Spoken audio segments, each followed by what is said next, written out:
Welcome to City Hall. Thank you to the county as well as the city staff who are here present today. It is also Kansas's 164th birthday, so what a great day to meet for our very first en banc of the year. Really grateful that Sedgwick County Commission is over on this side to have our first en banc of the year. Here with us from the council are Vice Mayor J.B. Johnston, Councilmember Brandon Johnson, Councilmember Becky Tuttle, Councilmember Mike Hoheisel, Councilmember Dalton Glasscock, and Councilmember Maggie Ballard. Now I'll turn it over to Commissioner and Chairman Ryan Beatty. Thank you, Mayor. Appreciate it. Thank you, Mayor and City Council, for being gracious hosts. Bob and staff at City of Wichita, thanks for having us. We appreciate it. This is, as the Mayor mentioned, this is one of what we hope to be 4 en bancs, talking big community projects, big community discussions, and opportunities to work together between the city and county. So we're excited to be here, excited to get to work.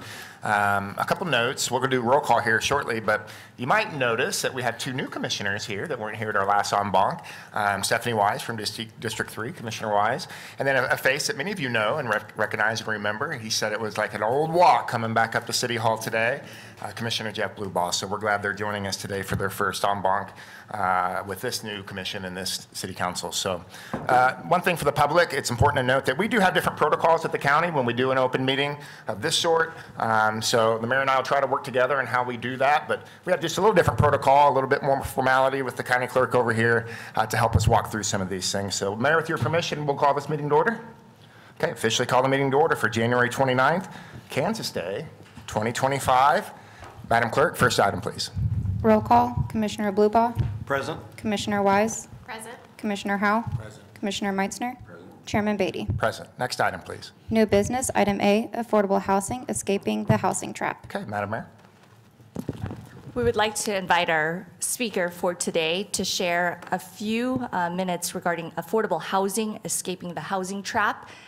Then we will follow up with Jensen Hughes implementation plan regarding the fire department and Sedgwick County 911. And then last, we will talk about future en banc topics. Well, good morning, everybody. Wichita City Council, Sedgwick County Commission, and staff. Thank you for making the time for this important conversation to take place. My name is Gentry Thiessen.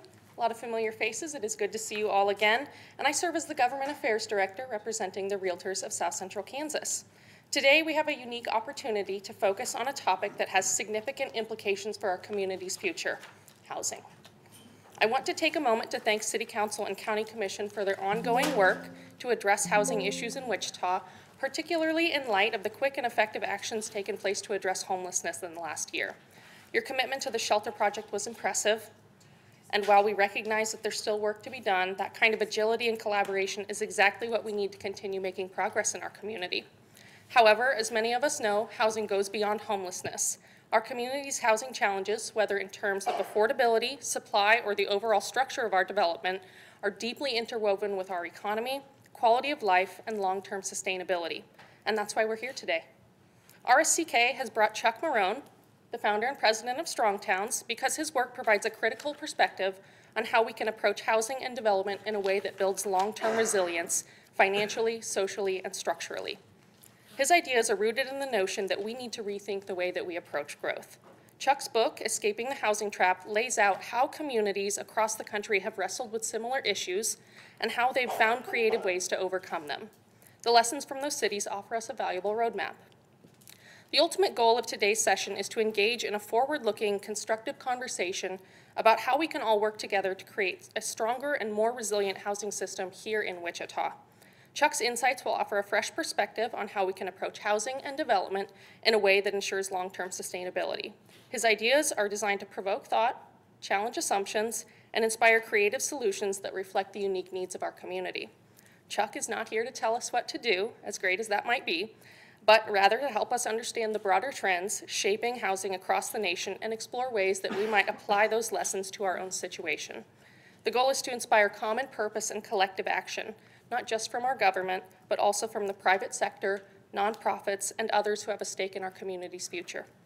We'll also make time for Q&A toward the end of Chuck's presentation, so I encourage you to ask questions, share your thoughts, and engage in this conversation. This is a collective effort, and one where the expertise in this room can help shape the next chapter of Wichita's housing story. Without further delay, please join me in welcoming Chuck.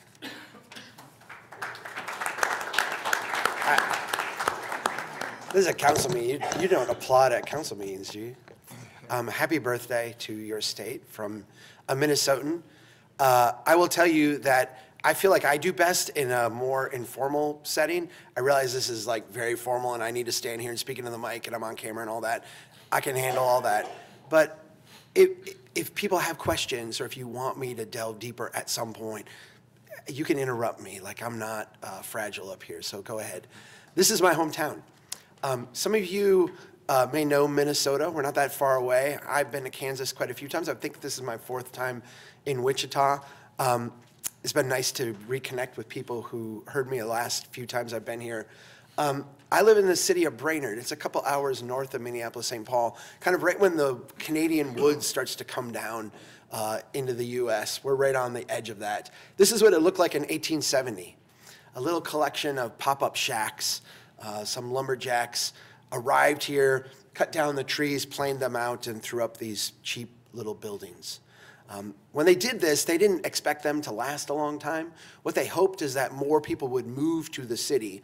And when people moved to the city, their land value would actually go up and kind of prompt this natural redevelopment pressure. That's actually what happened. And this city, in 35 years later, this exact same street would become this street. Those little pop-up shacks are gone now, and they're replaced by these 2- and 3-story buildings. This incremental pattern of development is the way we built cities around the world for thousands and thousands of years. Cities growing incrementally up, incrementally out, and thickening up and maturing in place to the point where eventually these 2- and 3-story wood buildings would be replaced by buildings of brick and granite. This is the maturing process that all cities went through prior to the Great Depression and a big change in our development pattern I'm going to get to in a second. I show these photos of my hometown, and I've been showing them for a long time. I had somebody stand up and say, well, Chuck, this is really cute, this is really nice, but we don't actually build real cities this way. And I just had to point out, you know, this is a square in a place you might recognize. It's not here in Kansas, but it is one of the most notable squares in the United States. Here it is in time. You might start to recognize it now. 1918, you see these incremental changes. That's actually Times Square. Starting very small and building up. This incremental pattern of development gives us a continuum where we can start in a very small way and build up to something far more substantial and far more grand. Now, I'm going to stay on the same topic. This is going to feel like it's going to switch. It's not. This is my daughter. This is Chloe Grace Marone. This is when she was an infant. And of course, when she was an infant, beautiful little kid, Everybody loves her. She's so adorable. She's so cute. But she also screams all night and wakes us up and spits up and, has diapers have to be changed. In this phase of life, there's a lot of beauty and there's a lot of joy, but there's also a lot of tension and a lot of things. We're very happy when we grow to this phase of life, right? Again, same kid, same DNA, same person, in a more mature phase. Now, no more diapers. Now, sleeping through the night. Thankful, we're joyous, that's all happy. And the kid's beautiful. She likes to color, she's very interesting to talk to. There's all kinds of beauty in this phase. There's also lots of tension, right? She doesn't like transitions. She doesn't like to go to the grocery store. She wants to put her own shoes on. She doesn't like being in church. We can go through like the litany of things. In each of these phases of life, what we see is that there is a lot of beauty. There's a lot of things that we can value. There's a lot of things we remember. There's also a lot of tension. There's also a lot of things that we want to be different, that we want to change. Each of these phases of life is important to becoming a fully mature adult.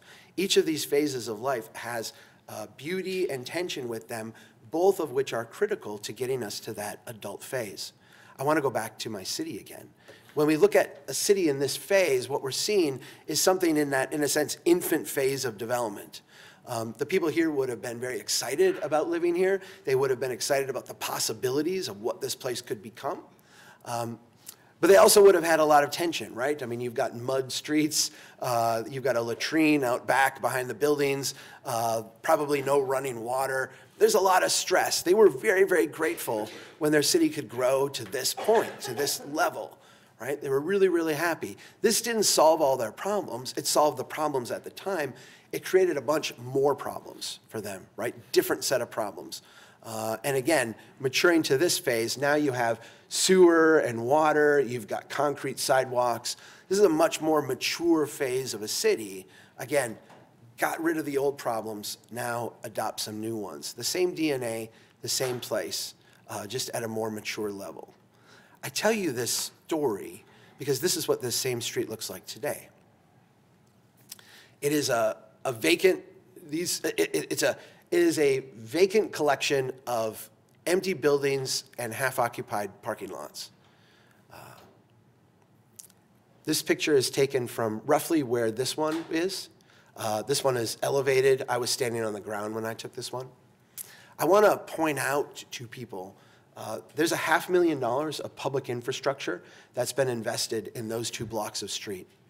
If you add up the street and the sidewalk, the drainage system, the sewer, the water, the electric lights, $500,000. Where is the wealth that we are going to tap into as a community to sustain that investment? Where is the wealth that we're going to use to fix that pipe, to maintain that road, to repair that sidewalk? The wealth used to be there. It's no longer there. This is the central, I think, struggle of cities, counties, local governments today. We have developed in a very different way post-World War II than we did pre-World War II. We changed dramatically our development pattern.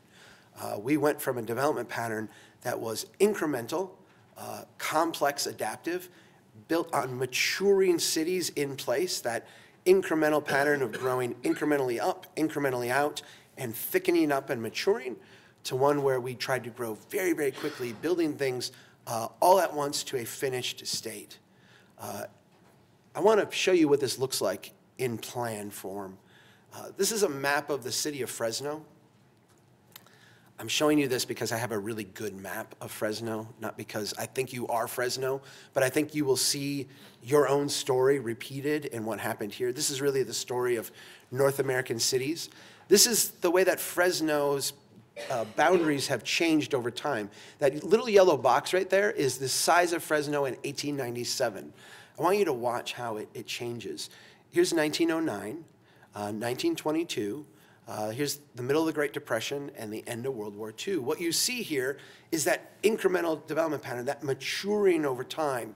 The city's growing incrementally up, it's growing incrementally out, it's thickening up and maturing. Those little shacks are becoming more substantial buildings. The more substantial buildings are maturing even more. You'll note that the city grows even during the Great Depression, even during World War II. This development pattern has a lot of resilience to it. But now we're at the end of World War II. And from a policy standpoint, the economists at the time, the planners at the time, the politicians at the time were very, very worried that we were going to, at the end of World War II, slide back into the Great Depression. And so we put a lot of money, a lot of effort, a lot of programs in place from the top down, really federal programs, to build infrastructure, to build highways, and as we had this extensive talk about last night here in your city, subsidize housing and subsidize specific types of housing so that at the end of World War II, we didn't slide back into depression. We turned our cities into machines of growth, kinetic growth machines to grow, grow, grow, and fuel our economy. Here's what that looks like on the ground. Here's 1958, 1970, 1983, here's 1995, and the last one I have is from 2010. My little hometown, Brainerd, Minnesota, is 14,000 people. At the end of World War II, it was 14,000 people. Today, it is 14,000 people. We're 10 times the size, 10 times the area, 10 times the amount of land to be patrolled by police and firefighters, 10 times the amount of road, 10 times the amount of sewer and water, 10 times the amount of infrastructure, same number of people. I want you to ponder the implications of that. I was invited back in 2015 to be part of a group that went to Lafayette, Louisiana, and helped the leadership there, which was just a brilliant group of people, answer the question, why is our city broke? Why, despite our very fiscally conservative nature, despite our pro-growth strategy, despite really decades of, I'm going to say doing the right thing, our city has no money. Our city is broke. Why is that? And as part of doing that study, we looked at their water system and we recognized that, well, let me go here. At the end of World War II, Lafayette's population was a little over 33,000. Today it's over 120,000. They've had robust growth, 3.5 times the amount of growth in that period. Very, very robust, very high growth place. But when we looked at their water system, what we saw, at the end of World War II, it took 5 feet of pipe per person to provide drinking water to the people of Lafayette. Today, it's 10 times that amount, 50 feet of pipe per person. When we look and said, what does it take to provide fire protection for the people of Lafayette? At the end of World War II, there were 2.4 hydrants per 1,000 people. Today, there's 21 times that amount. Now, sometimes people say, well, okay, Chuck, I get it. But we don't live the way they did at the end of World War II. We are far wealthier. We have more cars, we have more garages, we have bigger houses, we have more stuff. We are just like way, way better off. At the end of World War II, the median family in Lafayette made $27,700 in today's dollars, inflation adjusted. Today it's $45,000. So while the city has grown their liabilities by 10 times and 20 times, family income has only grown by 1.6 times. We are literally not keeping up. This is the story of every city in the U.S. We see families falling behind. We see more families today with negative net worths. We have created a development pattern that is really, really, really good at generating transactions. So in other words, generating growth, generating change, but not so good at being fiscally solvent. There's a reason why we did this. This was a very successful approach for the federal government at the end of World War II. Put yourself in the place of the policymakers in 1945. We were demobilizing the military. We were bringing home all these troops. We were shutting down all these industries from wartime, the places that built the ships and the munitions and the planes. And the fear was, when we shut all this stuff down, we're just going to slide right back into the Great Depression. Instead, we turned cities into these machines of growth. We pumped out all of this stuff to make cities grow faster. And by doing so, had this period of time, really this 25 years, and that's what I'm showing, is the first 25 years after World War II here, of enormous, enormous growth. This is the growth in our GDP during that time. It's really unprecedented in American history. I would say world history, but I don't know. In American history, this is the most robust period of growth that we've ever experienced. To the point where we still refer to this period of time as kind of like a golden age of the 20th century. Here's what happened to our federal debt. Our federal debt did grow during that 25 years, but did not grow all that much. This allowed our record high debt to GDP ratio at the end of World War II to be brought back down. When economists talk about this period of time, they talk about growing our way out of debt. This as a huge success story for America. And in fact, this has been one that we've been trying to repeat over and over and over again. Every time we get into fiscal difficulty at the federal level, the idea is, how do we put the policies in place to grow our way out? What is left out of this story, and I think is really important for us, particularly as we talk about housing, is what made up this gap, because there was a gap to be made up. It was made up largely with private mortgage debt. That federal spending didn't go away. I mean, the federal part went away, but the spending didn't go away. The spending was shifted to localities. We created all these programs during the Great Depression to allow families to take on ever-increasing amounts of debt to fuel the economy, to grow our cities, to, in a sense, finance all of that housing. Private mortgage debt during that period of time grew by over 1,000 percentage points. This is the Case-Shiller Index. It's an index of home prices over time. The index goes back to 1890 up to current times, but I've truncated it in 1945. This is at the end of the war during that high growth period. 100, this line right here is considered to be like a normal housing price, historically speaking. At the end of World War II, we had a little bit of volatility, and then we settled into this long period of decline. This is where we were growing our way out of debt. You saw all these efficiencies of scale come into play, housing becoming more cheap over time. But then we went through a series of, and I will just call them banking crises. A first inflation bubble in the end of the 1960s, another inflation bubble in the 1970s, early 1980s, the S&L crisis, the subprime bubble. We could spend hours talking about each of these. They're all fascinating effects. But what happened in each of these bubbles that is important to us for housing is that housing in each of these cycles became more and more and more of a nationally financialized product. We went from financing housing very locally, where you would go to a local bank and get a local loan, to having housing now be something that as soon as you buy it, it's sold off onto a secondary market. It is bundled, it is securitized, it's hypothecated, all these different securities are sold off. The housing market became increasingly responsive to financial conditions in a macroeconomy and less responsive to supply and demand locally. Here's where we're at today. And I'm going to point this out because we talk a lot about the period in the early 2000s as a housing bubble, the subprime bubble. If you listen to the economists at the time, and you even listen to them retrospectively, they will talk about a bubble. We have a bubble in housing. What is a bubble in financial terms? It's a distortion not supported by reality.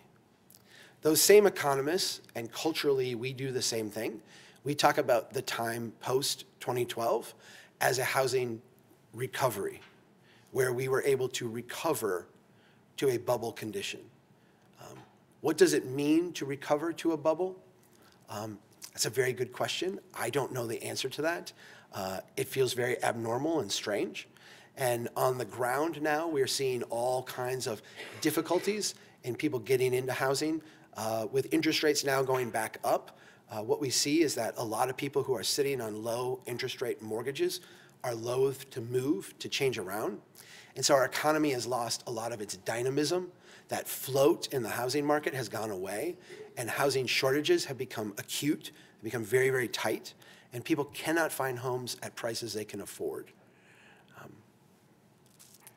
What this has done is exacerbated this reality, the reality that while these products serve as shelter for all of us, they are, in our American economy today, primarily financial products. Henry Ford had a saying, you can get any car you want, color, as long as it's black, right? Today, you can get any home you want as long as it fits into one of these financialized categories. Right now, if you are a builder of single-family homes, particularly one who builds on greenfield lots out on the edge, there's as much liquidity in the system as you can access. You can build as many homes as you want. You can get as much capital for that as you want. They will sell into a market. It is kind of a limitless pot. These are great products because they can be standardized across different geographies. We can combine housing from Wichita with housing from Minnesota, with housing from California and New York and Florida, and we can put them into a bundle. We can cut up that bundle into little slices. We can sell those off to different securities, to banks, to pension funds, to insurance companies. They use those as their reserves. We have passed federal legislation saying if they're rated AA or higher, those reserves are as good as federal treasury notes. So there's an insatiable demand in our marketplace for this product. The same thing with this product here. We see these 5/1s, the 1 story of concrete with 5 story of wood. We see these construction popping up all over, big cities, little cities, all over the place, the same kind of building. Again, this is a great financial product. We can build these at any price point. We can build them for very wealthy people. We can build them for very poor people. And we can take all these very similar products on the ground, put them together in a portfolio, bundle them together, sell them off, make all kinds of financial bets on them. This has put us in a position that has left our market very distorted. This is just a standard bell curve, and I'm just trying to graphically represent the distribution of capital in our economy. Remember, housing has become a centralized financial product, not a local supply and demand driven product. And so the distribution of capital in our system, where's most of the money being spent, where's most of the money going, is going into these 2 products. Very wealthy people on the far edge of this curve don't have problems financing housing. They're able to get their houses built. They're able to get their houses financed. Where there is a huge problem or a huge lack or a huge gap in our marketplace is at the entry-level side of the spectrum. We do not have any capital, so to speak, to build entry-level housing, even though there's vast demand for entry-level housing. There's intense demand. There's no money being put into doing that right now today. Let me walk through 3 housing types that would be entry-level housing. This is a single-family home. Standard kind of post-war single-family home. It's important to point out that 2 out of 3 homes in America today are single-family homes, more than 2 out of 3. More than 2 out of 3 families in the United States or households in the United States are 1- and 2-person households. What that means is that there are a huge number of people in our society who are living with extra bedrooms, 2 bedrooms, 3 bedrooms, 4-bedroom homes. The majority of those bedrooms are not used. A lot of those people, and I think this is one scenario. There's many different scenarios, but I'm going to paint one picture for you. There's a lot of elderly people living in our communities that are house rich and cash poor. Our macroeconomy would say, well, the best thing for you to do would be to move. Vacate that house, let a younger family move in, move to an assisted living facility or a senior facility or whatever. There's a lot of people who just don't want to do that. Like, I don't want to do that. I grew up in this house. I have memories in this house. I don't want to leave. My church is up the street. My friends live up the block. I want to stay here. But they feel squeezed because taxes are going up, expenses are going up. They need money to fix the roof, money to maintain the heater and the air conditioner and what have you.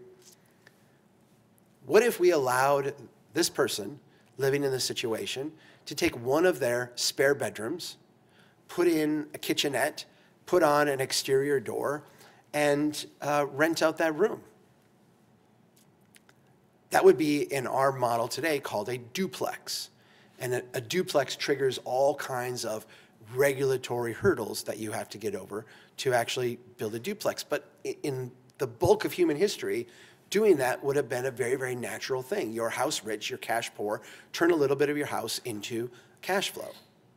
When we look at it from our society today too, the idea that someone living alone in a big house would have someone living there with them who could shovel the snow on the sidewalks or mow the yard in exchange for lesser rent, maybe take them to the grocery store once or twice a month, be there in case of an emergency. These are like very moral transactions that we make almost impossible to do in our economy today. This is a backyard cottage. I know you all have planners that work for you. Don't allow them to call these things ADUs. It sounds like a disease people catch. Planners should not be telling the stories about this stuff. They tend to resort to technical terms.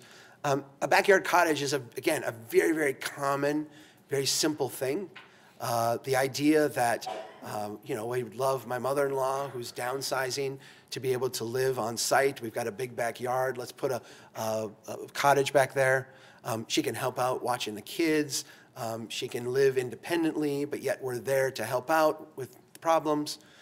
These things are, again, very moral, very human, very the way things have always been done. We've made them illegal generally in our post-World War II development pattern, the idea that we're going to build very, very, very quickly. This type of stuff has not been accommodated, that thickening up that I showed you at the very beginning. This is a starter house.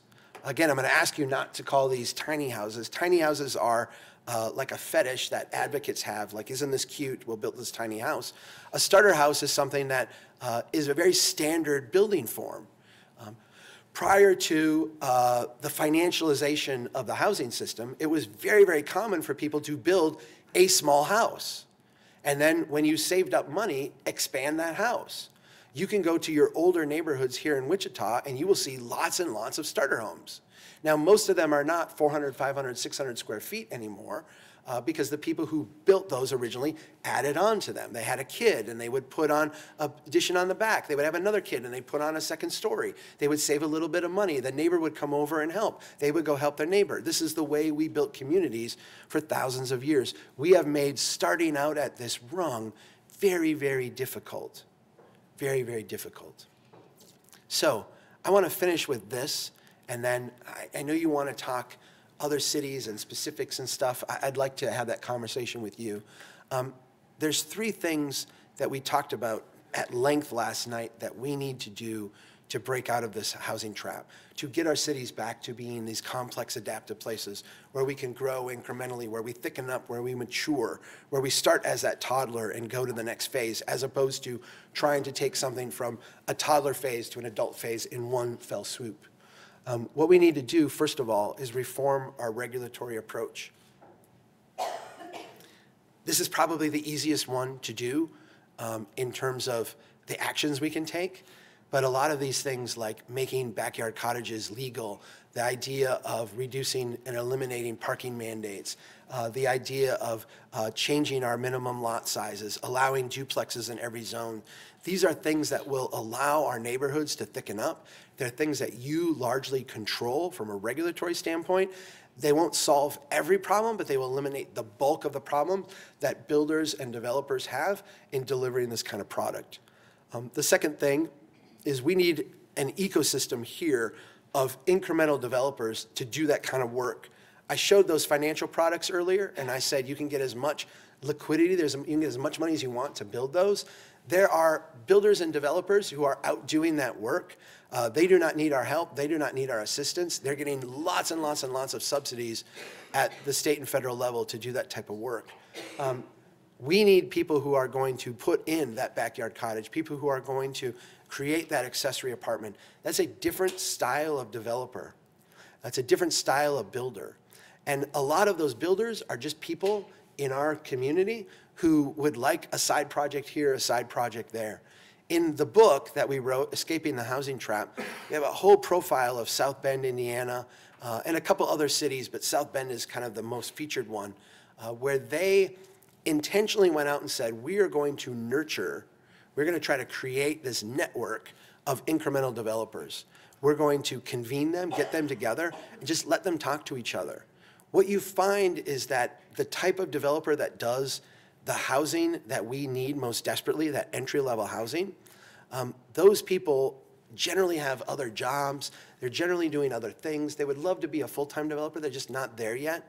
And they have a skill set that always has a gap or two missing. I know how to do carpentry, but I don't know how to do a pro forma. I can do the pro forma part, but I don't know how to apply for a permit.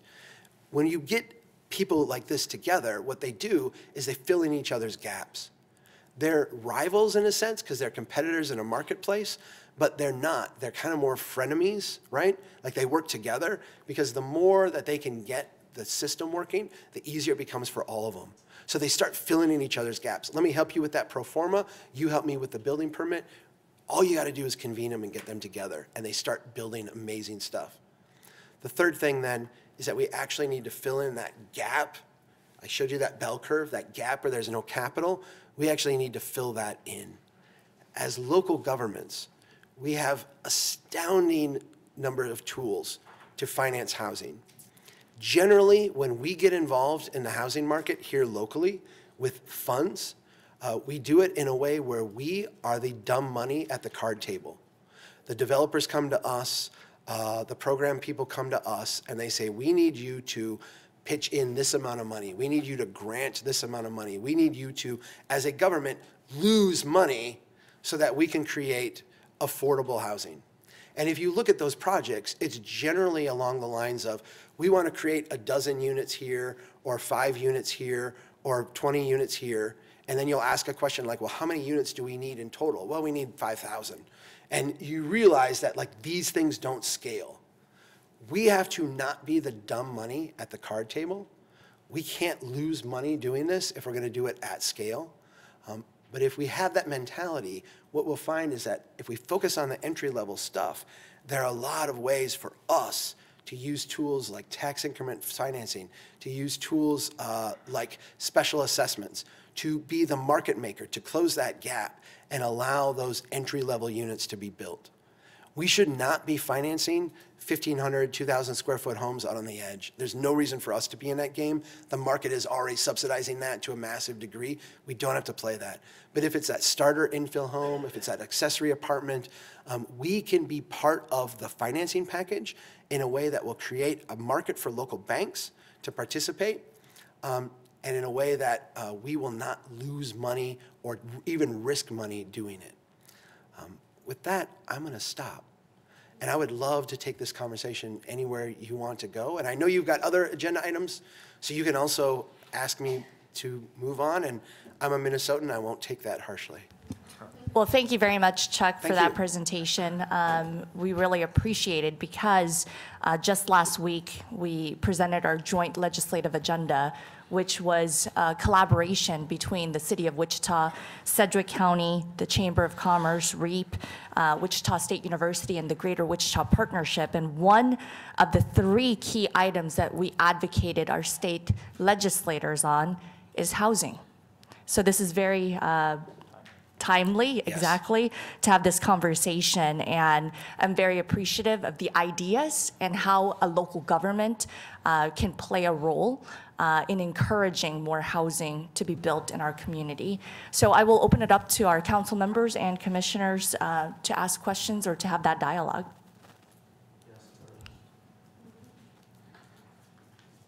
Commissioner Blubaum. Thank you. I'm just curious, the localized finance, how do we get around some of the obstacles with underwriting and some of the other issues that we have with financing and some of the barriers to entry, especially for first-time buyers? Yeah, no, I appreciate that. Again, we're talking largely about homes that cannot, or things that cannot be or are really difficult to finance in the current marketplace. So I'm not saying those things don't apply, but they apply in a different way. Let me give you an example. In Muskegon, Michigan, they have started to use tax increment financing for starter homes. So their conditions are, the house has to be 900 square foot or less. It has to be an infill house, so it's got to be an existing neighborhood with existing sewer and water, no expansions. It's got to be in like one of their historic neighborhoods. And if you will do that, if you will build that house, they will make your down payment. So what they do is they say, you know how tax increment financing works? The vacant lot is worth this much. When the house is built, the taxes on it go up to this. That difference is the increment. What they do is the city goes out, borrows the money for the down payment. They repay that loan then with that increment of taxes. When the loan is paid off, then the taxes start accruing to the city. If you depart the house early before it's paid off, you're responsible for the makeup, so there's a little bit of a clawback feature. It's not designed for flippers or developers or people. It's designed for people who are going to live in it. But the city then doesn't have to get involved in the underwriting and all that. That's like still going to go through the normal banking system, but they can be the difference maker in lowering that entry-level cost of that house. Does that make sense? Yeah. Okay. Generally, I'm going to say this, generally when we use tax increment financing, again, if we look at those transactions closely, we are asked as local governments to lose money. We are asked to, in a sense, subsidize a development by losing money. When we look at it in housing, and we're very targeted on these entry-level products, we put ourselves in a situation where we're not actually losing money, and we're getting the types of housing that our community desperately needs. I'll also make one other comment about the security of it, because the city does go out, or the government does go out and take out a loan. So there is like risk at play. But when we do that, if you think of a primary mortgage and a secondary mortgage, if there's a default on the home, the primary mortgage gets made whole first, and then the secondary mortgage gets whatever's left over. If we do these transactions, we become the front of the line. So we are made whole first, then the primary mortgage, then the secondary mortgage. So our leverage in this situation becomes the most secure leverage that there is. We do have risk, and I'm not going to say we don't, but it's very, very small in comparisons to everybody else. Explain to me how you get a lender to be a junior mortgage carrier. They don't get an option to. I mean, right, if you think of like, okay, I'll give you the special assessment process, which is another thing that cities have used to do this. If you go out and do a road project and you assess it, the primary loan becomes the junior immediately. Like, they don't have any say in that. That's how. Does it require? Does that make sense? Yeah. I'm sorry, does it require mortgage insurance for the lender, for the buyer? To do like the one that Muskegon did? Right. No, it wouldn't. I mean, you're operating as a city, or as a county, I'm sorry, you're the city, right? Mm-hmm. As the city, you're the controlling legal authority.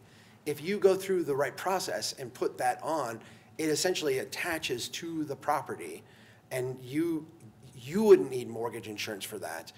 If you make a 20% down payment for the property owner, generally, they also would not need mortgage insurance at that point either, because their loan would be an 80% loan on the house. Yeah, but if I'm a lender, I would probably want it, though. Possibly. If I take second position. But okay. Again, I think I understand what you're saying. Think of a special assessment. Mm-hmm. The bank is still considered the primary position, even though there's that assessment that gets paid first. And it's a semantics thing, and I get it, but I may be taking it from a different angle, and I'm taking it from an angle that the bankers don't normally take it from. Mm-hmm. Does that make sense? Yeah. Yeah. So they might want insurance, but that's not been the case that I know of in Muskegon, where they've been doing the TIF stuff for quite a while. Okay. Yeah. The banks are generally happy to have the down payment in cash because they're used to less skin in the game up front. And plus, when you have an 80-20 loan, you can sell that 80-20 loan. That is a securitizable, so you can offload that really easily. Yeah. Hi, how are you? Good Great. to see you again. Nice to see you. Thank you. I just wanted to know if you could give us 2 or 3 comparable cities that started this conversation about number 2 on there, getting some of those incremental developers together. Did they also get banks together in that same space, or was that a separate conversation? Just some folks we could reach out to talk through that, because I've been in a room with some developers, and there's always pushback on building below 250,000. It's always, we need the 300 and above. We need Yes. to be in the green fields, and that, it's always a frustration because in these lower income neighborhoods, you don't have that. You might have some empty lots, but the backyard cottages, I almost said ADUs, the backyard cottages could be a benefit, but I'm just looking for who we could reach out to maybe have those conversations and see how they started that were So- successful. It's a great question. Let me answer that question second, but let me draw a distinction first. This would not be a convening of developers or builders. It's going to be a convening of, I'm going to use a colloquial, of weirdos. I did last night in the room, and I do this every time I do the housing book talk. I asked a question: how many of you have looked at a house near you that's run down in disrepair, or a vacant lot, or something, and said, I wish someone would do something about that, and I think that person could be me? And the number of hands that go up is incredible. Those are the people that we're talking about bringing together. They're people who are not doing building today. They're not doing development today. They're not doing this kind of work. But they would. They just have a gap in their, they lack the confidence that they can do it. To be a developer, to be a builder, is to really be a Renaissance person. You kind of have to know a little bit about like a whole bunch of stuff. You've got to know about how to write a subcontract. You've got to know about how to talk to banks, how to get a permit, how to inspect plumbing. There's a whole range of things. And so you're talking about non-professional developers and builders. So if you get professional developers and builders together, they will say, can't build a product for less than 250,000. If you want it less, you got to subsidize it because we can't do it. That's because they are responding to the capital flow in the marketplace, and they're building those securitizable products. We're talking about weirdos who are going to build crazy stuff, and they're going to do it for profit margins that are questionable because part of their payback is going to be personal satisfaction. And that sounds crazy even saying it. South Bend, Indiana is the best example of this. In the book, we've got a whole chapter that goes through and talks about South Bend and a couple other cities, and I want to say like Duncanville outside of Dallas is one, but South Bend is like the premier example of this. In South Bend, this was back in Mayor Pete days, so we can all have opinions on Transportation Secretary Buttigieg, who's now just Pete Buttigieg again. But I knew Mayor Buttigieg, and he was awesome. And one of the things he did is he went out and he said, this is the kind of housing we need. Who are the people who are trying to do this? And started getting them together. And really, it was just like convening them at City Hall. Like, let's get some pizza and some pop, and you come in and just talk to each other for 2 hours. Ultimately, they worked up to the point where there was enough people, there was like 40 people out, and they were helping each other and figuring this stuff out, where they started to do things like bring bankers in, and bring insurance agents in, and bring other outside connections in, so that they could kind of see this energy and figure out, like, how do we work with it? But that was 18 months into the process. The first beginning of it was just getting these, I'm gonna say weirdos, these kind of non-traditional people who were interested in doing this kind of building together, and then helping them build their own competency. I'll give you one other resource. There's a group called the Incremental Development Alliance. You can find them online. They're an organization that we are very friendly with. They train incremental developers to do this kind of work. If you get a hold of them, they may be able to tell you people on their roster that are living in your city right now that they're connected to doing this kind of work. If not, they certainly have online training. They also have network groups. They also come to a community and do training. You'd want to have a little bit of stuff going on first to make really good use of that. But that's another resource that can help you. That's good. With the Mayor Pete example, so was that led by him and government starting those conversations out in the community of this is what we need? And then was there, like we have our Places for People plan that kind of addresses a lot of what you're talking about. Did policy change on the front end or did policy change on the back end as the community conversations were happening? So really good question. In South Bend, here's what I'd like to do. I'd like to get you a copy of the book so you could read this, because I feel like it's actually a beautiful story. In South Bend, there were a group of people who were doing this work. When Mayor Pete came in, there was a lot of staff turnover he instituted at like the senior director level.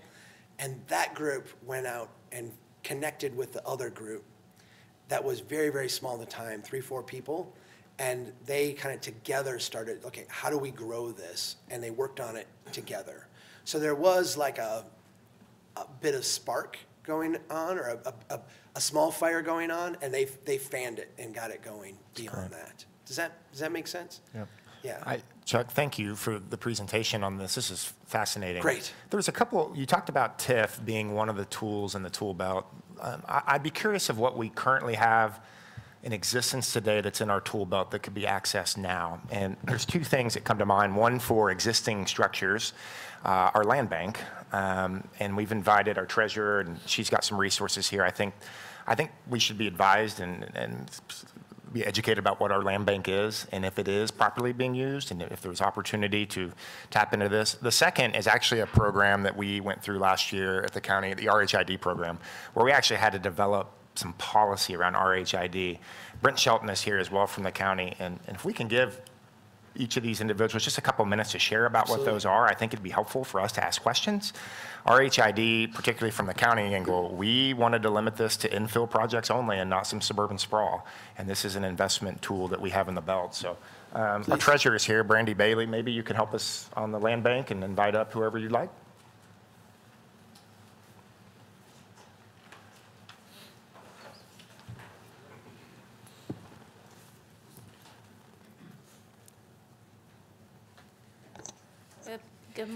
Still morning. Good Yeah, we're morning. good. I'm Brandy Bailey. I'm the county treasurer. And I've also invited Chris McElgan. He is with Clint Osterman, and he is our tax foreclosure attorney. And he is essentially my resident expert on land bank. So I've brought him up here to help answer any of those legal questions or statutory things that are out there. So do you have any specific questions that I can just start? Can you start off with giving an overview for the folks that may not understand what our current land bank situation is like? So currently, we have several cities within Sedgwick County, and I've went through and gotten a list, and I have show 8, including the city of Wichita, cities that have a land bank that they do use today. Several of these cities, and off the top of my head, I've got 5 of them that have come to a tax foreclosure sale and have gotten their properties to help fund a land bank. Chris, do you want to? Chris, if you can just give us a 30-second, what's a land bank?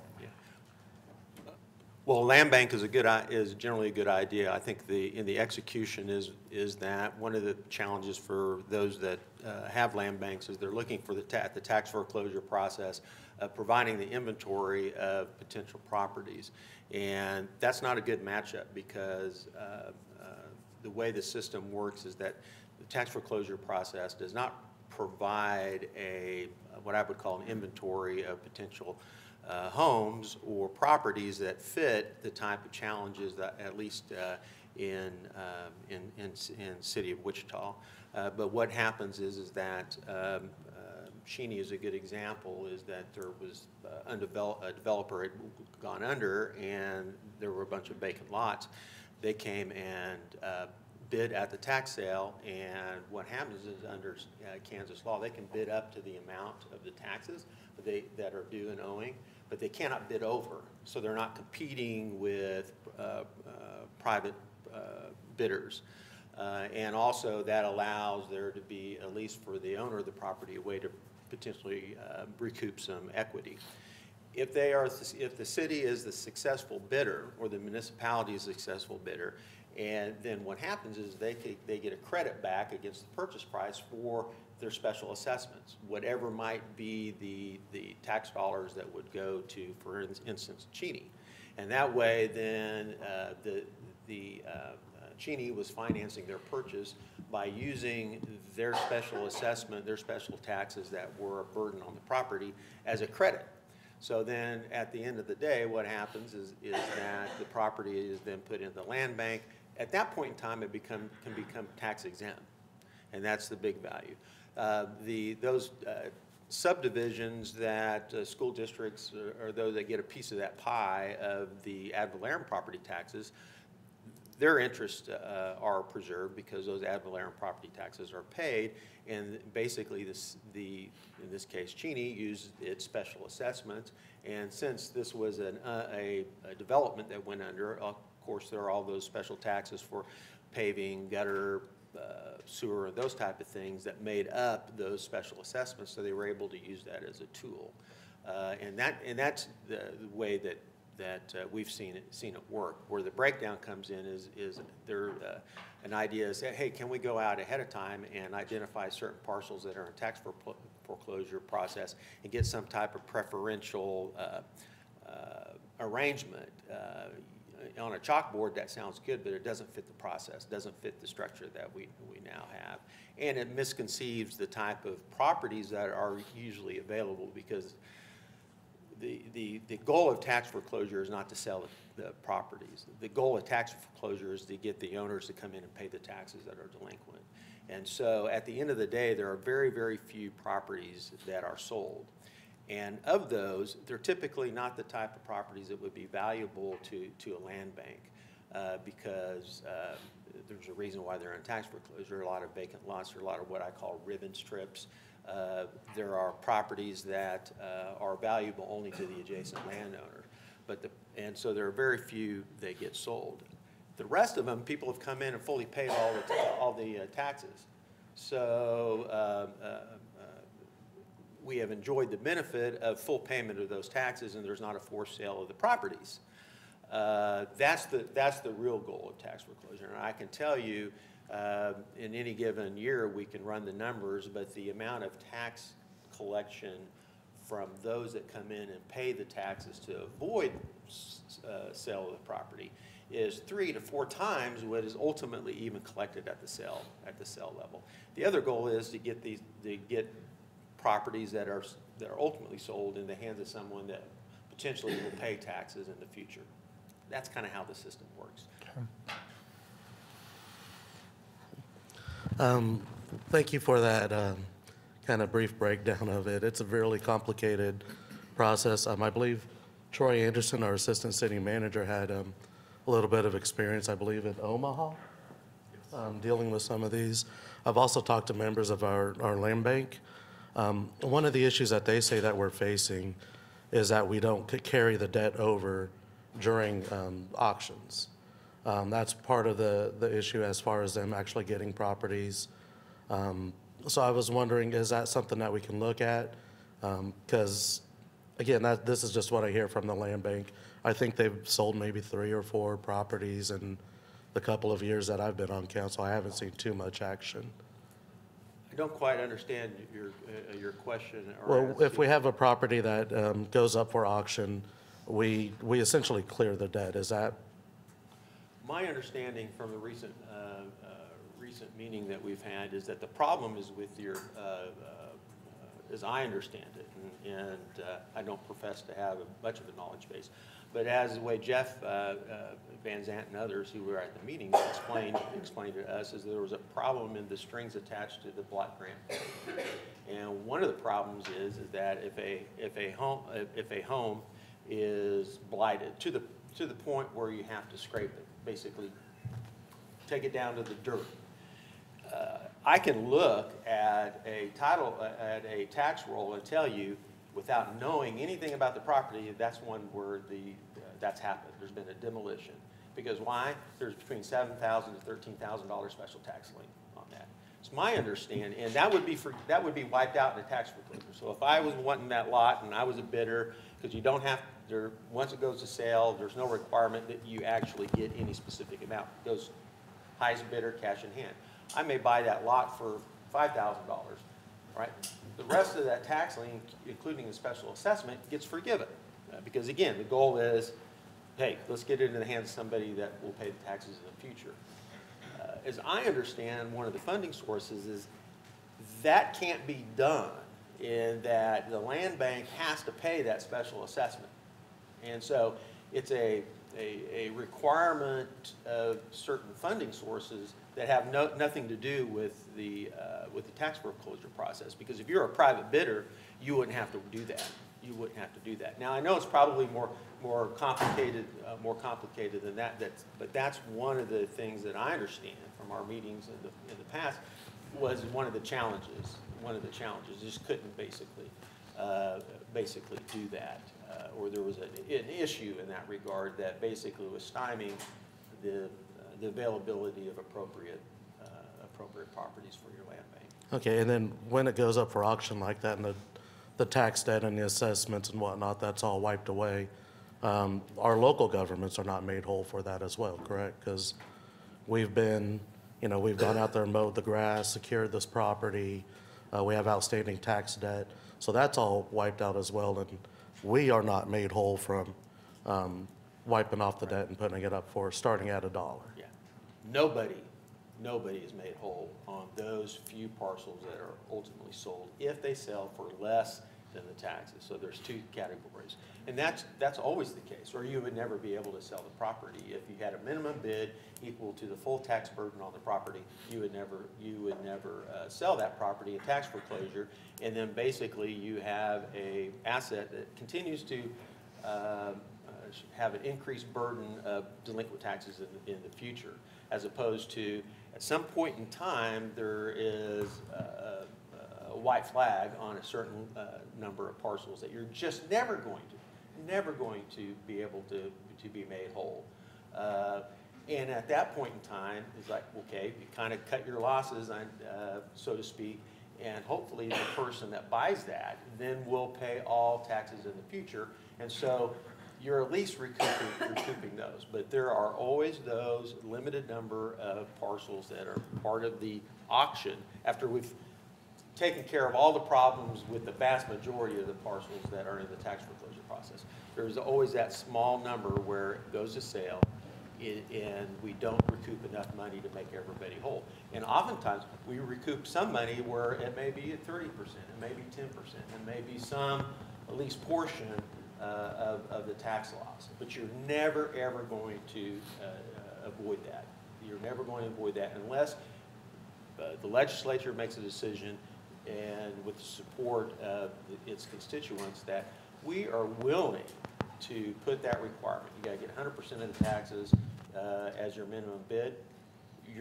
They'll never sell. And so we're just carrying a portfolio of delinquent taxes that grow, and you'll never be able to collect anything on those parcels. Okay, is Troy, sorry, you're back here. Not to put you on the spot, is that similar to what you guys did in Omaha? Did you carry the debt, all of the debt over, or did you guys forgive? So that's where, going down that path, other states across the nation, when properties go to tax sale, they can only be sold, the minimum starting value for that tax sale is the back taxes owed. So as was described, what happens is eventually a community builds an inventory of properties that go to tax sale and are not sold because the property is not worth the back taxes owed, which then creates the land bank. That's how land banks came into existence, right? So early on, one of the first land banks that was ever created, the legislature of that state created a land bank to have the authority to cancel those back taxes owed. But it was very strategic, right, in the context of giving one group, a land bank, the authority to cancel those back taxes, working with the treasurer, the county, on the tax sales so that from a strategic acquisition plan, beginning to acquire properties that had back taxes owed that couldn't be sold at tax sale, A land bank could then acquire a number of properties within close proximity to each other, acquire them, cancel the back taxes owed, and then subsequently sell that property at less than what the back taxes were owed, and now you get those properties back in the hands of sort of responsible property owners. And those land banks can then put development requirements associated with it. So it's not just speculative land acquisition, right?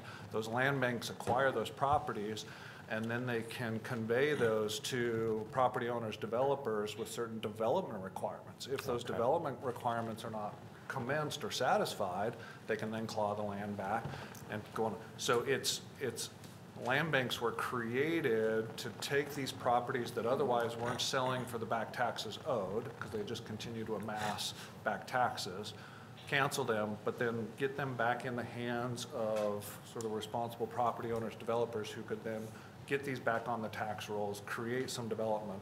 But it wasn't a speculative environment. It was a very strategic sort of planned approach. Kansas laws are just a little bit different, right? And this was kind of the back and forth that we went through. Unfortunately, in Kansas, that requirement isn't necessarily established, that properties can be sold at tax sale for the back taxes owed. The properties in Kansas can be sold for $1, right? And so, as was described, you're right. There might have been a property where there was an $8,000 to $10,000 to $12,000 demolition lien that was leveraged against the city, but if it's sold for $1, the city's sort of out those dollars, right? Same with USD 259, same with the county. All of the taxing jurisdictions at that point in time are sort of out those proceeds. One of the things that we've talked about with the legislature is there an amendment to the statutes that requires that when they go to tax sale, that the minimum bid is the back taxes owed? At that point in time, then yes, a land bank somewhat seems to make more sense, right? But until such time as the legislature and the statute changes, a land bank doesn't really have any other leverage and authority. They're competing with the free market for properties, and they're spending dollars that they don't necessarily have, right? The whole business model around a land bank is using the proceeds from some of these sales to then further the legal fees, et cetera, with wiping and cleaning sort of back taxes owed on the next series of properties, but working in close concert with the county to identify those properties that have significant back taxes owed. So Two quick questions on that. One, does the money come from the land bank to pay off the taxes, or are the taxes just canceled? And then the second is this requirement something we have to go through the state with? Is it not something we can address locally and make some restrictions or reconfigure the process to make it easier for the land bank? yeah, so to answer the first question, the back taxes are canceled, yes. Everybody kind of walks into eyes wide open that if a land bank is acquiring a property from a tax sale, and actually there's conversations with land banks acquiring properties before they even go to tax sale, right? So they're not having to compete with the free market. But yes, those back taxes are canceled, and everybody just kind of walks into this 259, county, city, all the taxing jurisdictions, that on those very strategic select properties, those back taxes would be canceled. In Kansas, to your second question, right, the statute would have to be revised. In other states, like I said, the statutory requirement is that those properties can only be sold for a minimum of the back taxes owed, and then anything in addition to that then comes in land bank for those properties that continue to just appear on a tax sale. So at this point in time, the legislature and the statute would have to be revised for us to kind of do something different. Okay, thank you. Commissioner Howe? If I might add something to that, is that there are other challenges also. One of the challenges is that what about the owner that does have some interest, okay? That can be taken care of through a judicial process. You are transferring the forgiveness of the taxes to a constituent land bank, then that can manage and use that, and that is a pretty good idea. But I think, again, every county, every municipality is different. I can tell you that the number of parcels in Sedgwick County that would be something that a land bank would want, that would not sell for the full amount of taxes due and owing, are very, very small. And I think that is one way of going to the legislature and trying to figure out a way to accommodate that. But you're going to need a broader array of remedies and programs to really build the type of portfolio that I think that you want to build in a land bank. A good example is another county that we handle, tax foreclosure. A lot of parcels for sale, many of them go for less. Well, why is that? Anecdotally, years ago, when the residential areas in one community were platted, there was one surveyor, and that surveyor had a drinking problem. And so as a result, all the surveys were 1 to 2 feet off on the various borders. So we sold about 175 ribbon parcels that went for less than the taxes due and owing. And we had a program where we went out and approached the adjacent landowners and got them to come in and bid, but they were going to bid for a ribbon strip that has, 5 years of delinquent taxes. So again, I think, and I bring that up simply to prove the point that don't walk away from your discussions thinking that there is this big inventory of property that a land bank would want that will sell at a tax sale for less than the entire tax burden.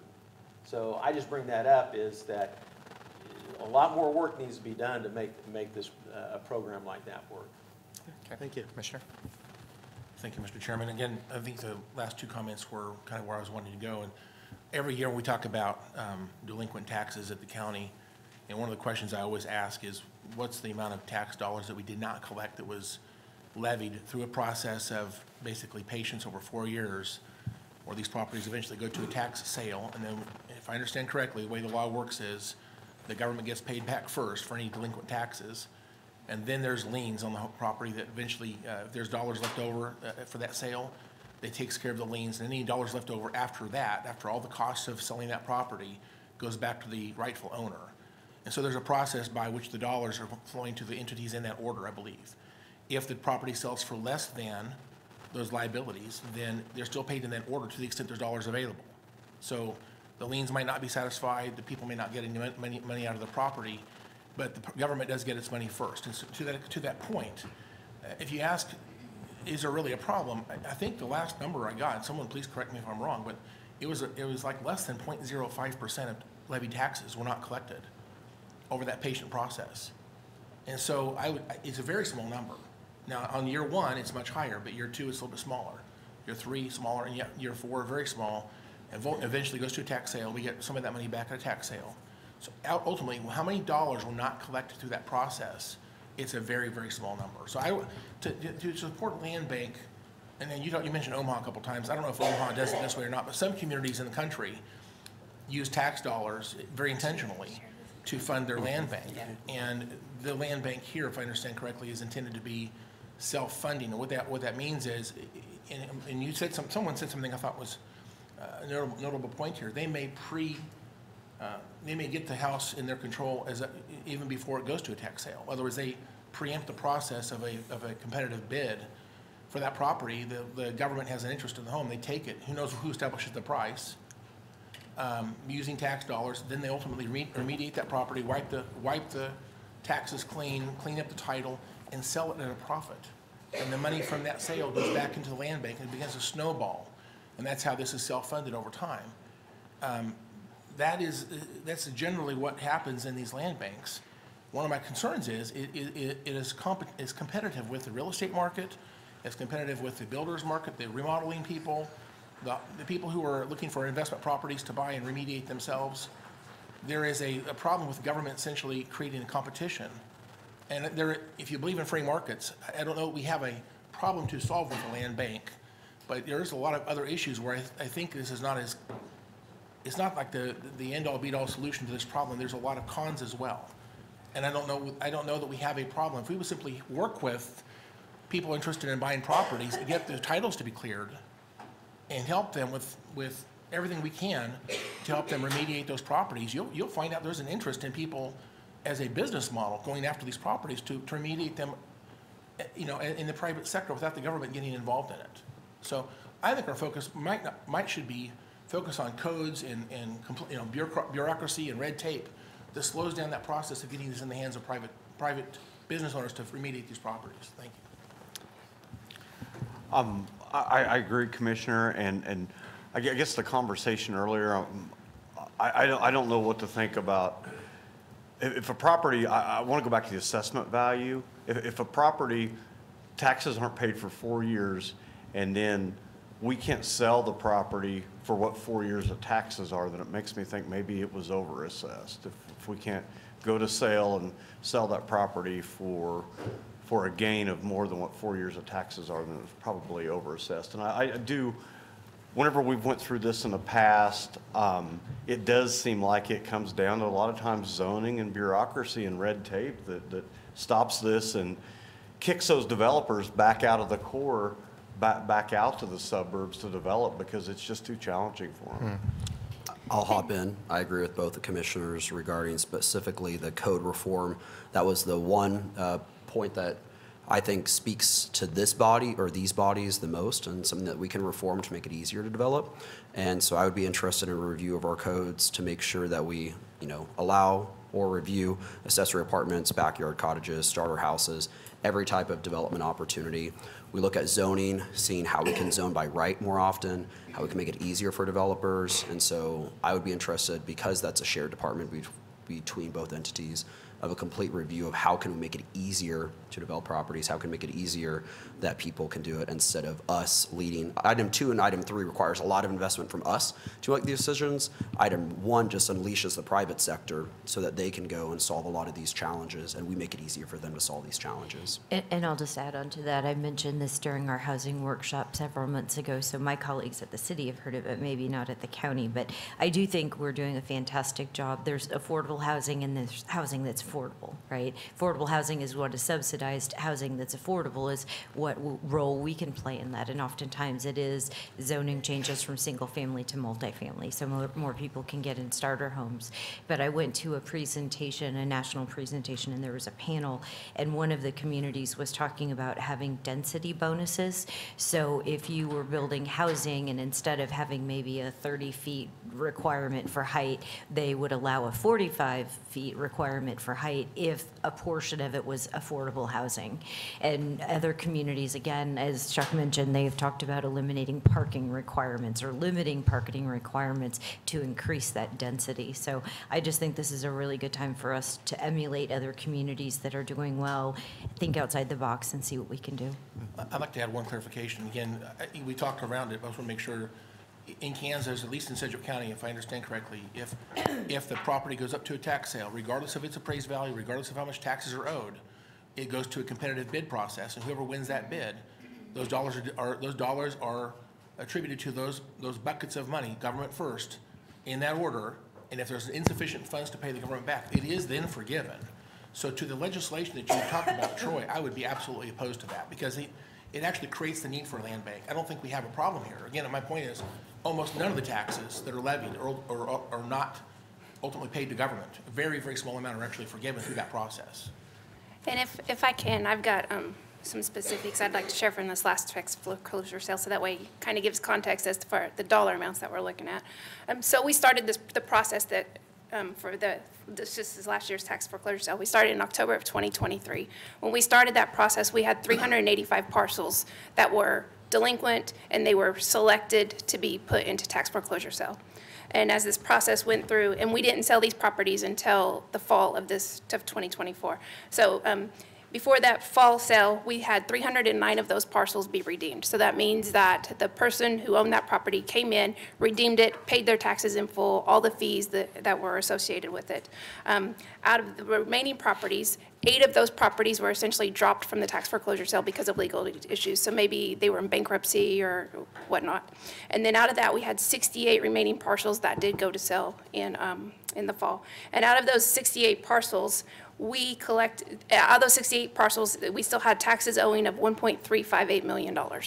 we collected $1.244 million at the tax sale, which then went and paid off the taxes, paid off the fees, and then essentially the buckets, as Commissioner Howell was talking, it went and did the buckets. Out of that, we had $113,796 in taxes that were abated out of the original 385 parcels that were initially selected. So we do collect a good portion of the taxes even through the tax foreclosure sale. So we are not losing, essentially. I know 113,000, I mean, that's a lot of money, but in the grand scheme of things, we're not losing a lot of money because of taxes not being paid and they're going to tax foreclosure. Thank you for that. Yeah, and I'll jump in just to answer Howell's question, Commissioner Howell's question. Yes, this is absolutely just an ideological conversation, right? Some states and some counties have very successful land bank programs, and that's their community's choice of how to address some of these issues. I'm not saying one is right or one is wrong.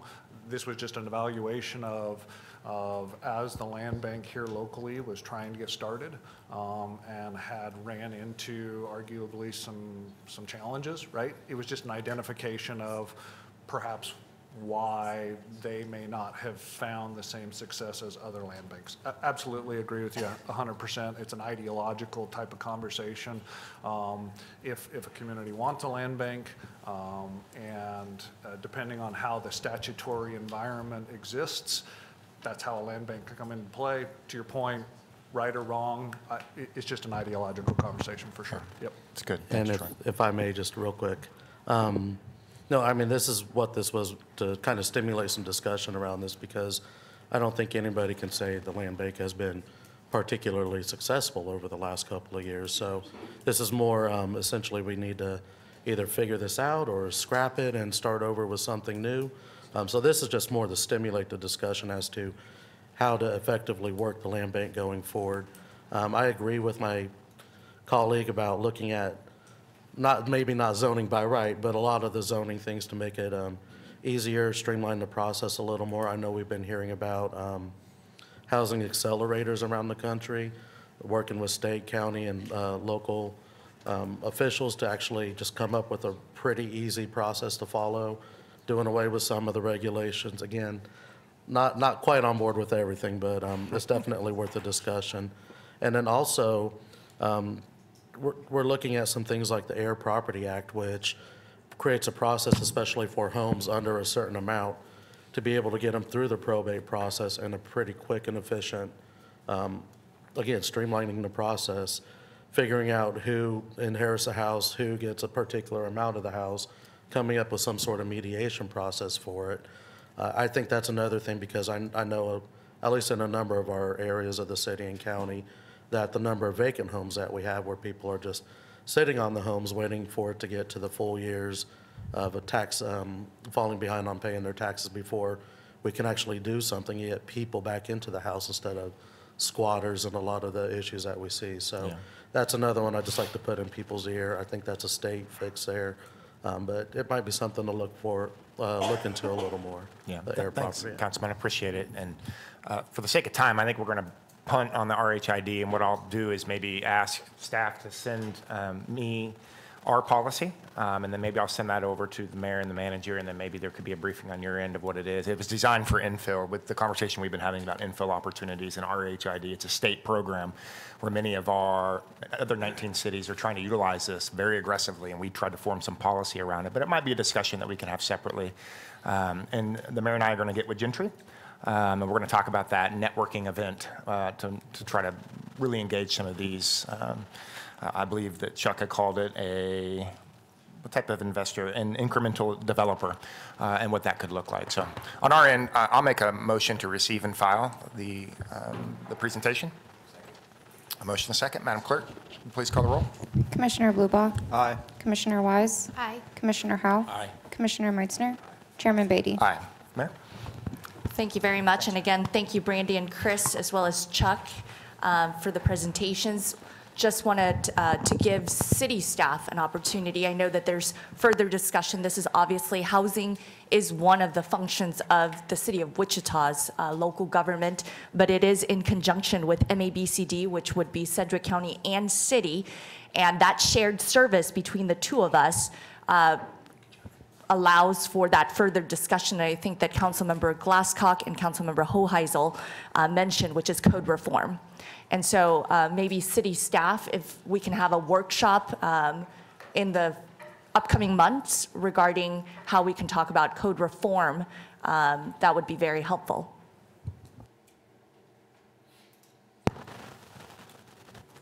Mayor, I think there were a number of recommendations that were in the Places for People report that would help kind of lay the groundwork for that discussion, and then we could kind of build from there. I'd be more than happy. I think it's a good time to bring that back to the council. Thank you very much. All right, we will now move to our second item, which is Jensen Hughes implementation plan. Yeah. Madam Clerk, we call the next item? Item B, Jensen Hughes implementation plan. Okay.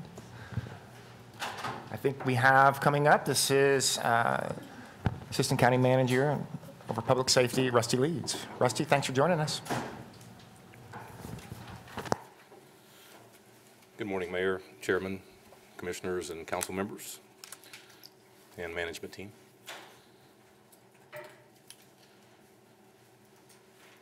Okay. In front of you, you should have two documents. There should be a copy of the PowerPoint so you can follow along and take notes if you choose to do so. And then there should also be a spreadsheet, which we will talk about as we go through this presentation.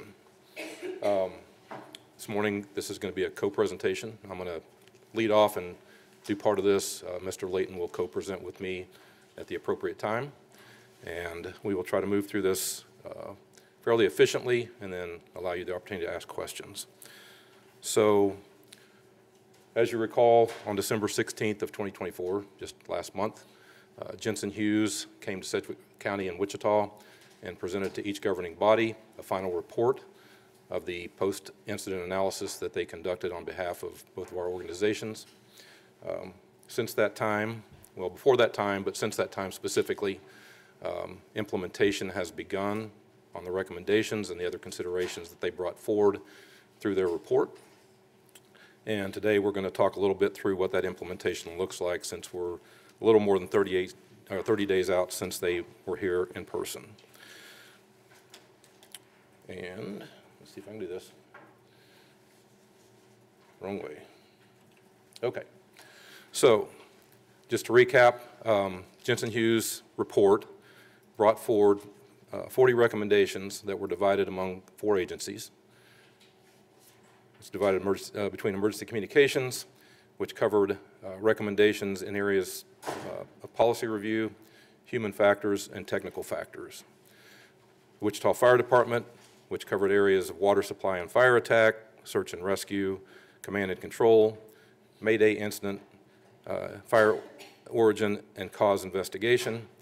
And then, as part of their overall review, they also looked at what role EMS and police played in the specific incident at Brook Hollow, but then they also looked across their field of experts and across standards across the country, and what role those could play, if there was anything that that could be changed to improve the system in those 2 areas. EMS and police were a very small portion of this, but they did each have 1 or 2 recommendations. They also brought forward in their report other considerations. So there were specific recommendations, and then there were other things that we should consider. Some of those might require additional study. Some of those may be things that could be managed as direct recommendations.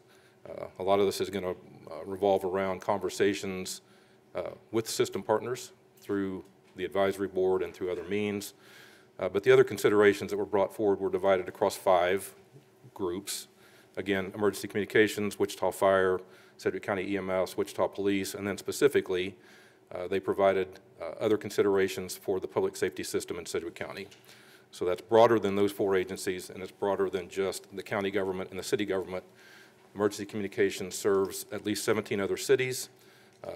All of them have police departments, some of them have fire departments, and so there are a lot of partners involved in this. Obviously, Wichita Fire and Wichita Police are the 2 big organizations, with the sheriff and fire district number 1 coming in size-wise and jurisdiction-wise next.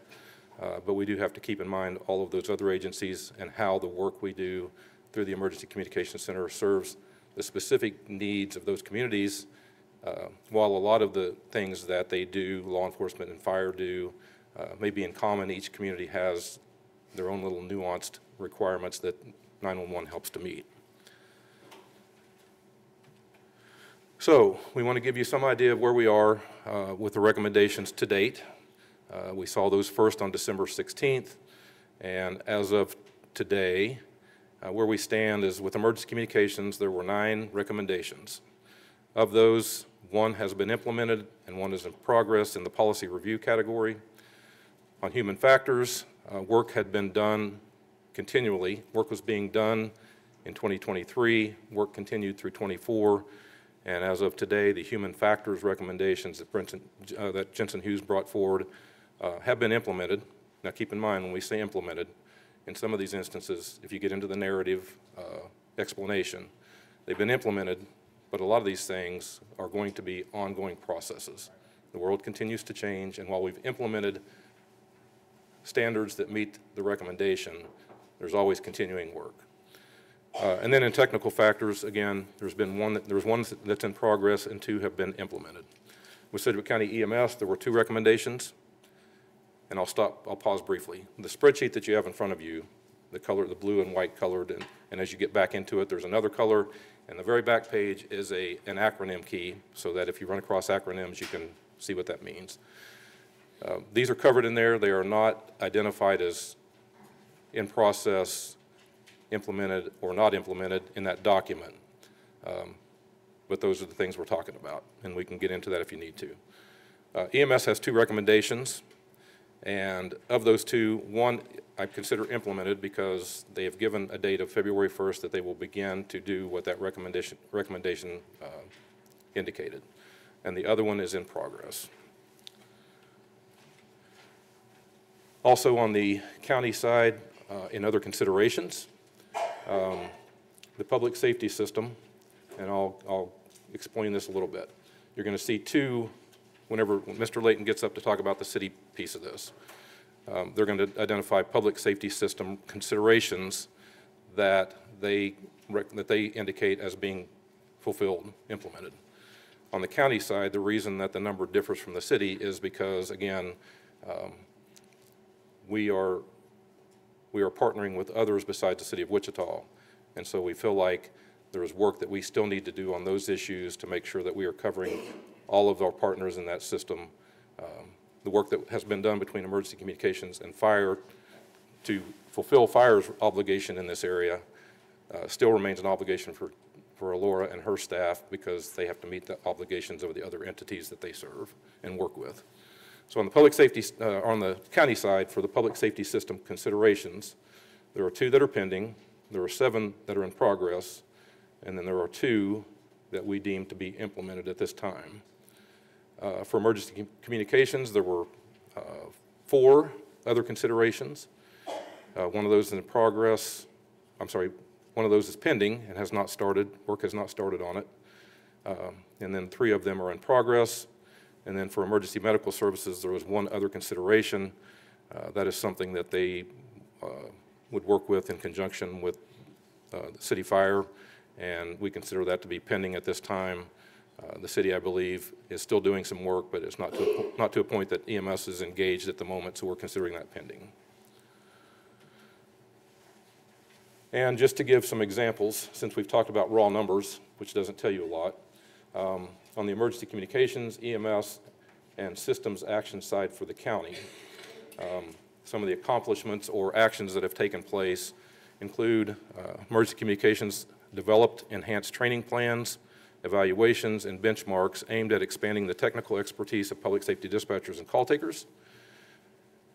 They expanded employee development team to enhance the capacity to address both individual and systemic training needs, identify operational gaps, and better support staff in fulfilling our mission and the missions of the public safety agencies served. What that does is give real-time oversight on every shift, advanced dispatchers who have experience are present, and they can work one-on-one with individual dispatchers. If they identify an individual dispatcher who's having trouble in one area, they can customize mentoring and retraining for that individual.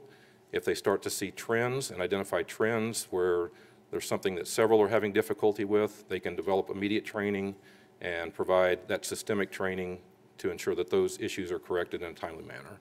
So that's what that employee development team does. It's trying to help the employees who are there have a mechanism to be successful and to catch things immediately at the individual level and at the system level to make sure that those things are addressed quickly. All fire dispatchers underwent retraining in 2024 to ensure a clear understanding of operational expectations and policies, with a testing mechanism in place to confirm proficiency in their roles. And then beginning, and I mentioned this one briefly, beginning February 1st of 2025, one Sedgwick County EMS ambulance and one Sedgwick County EMS district chief will be on the initial dispatch to any apartment fire or high-rise fire countywide.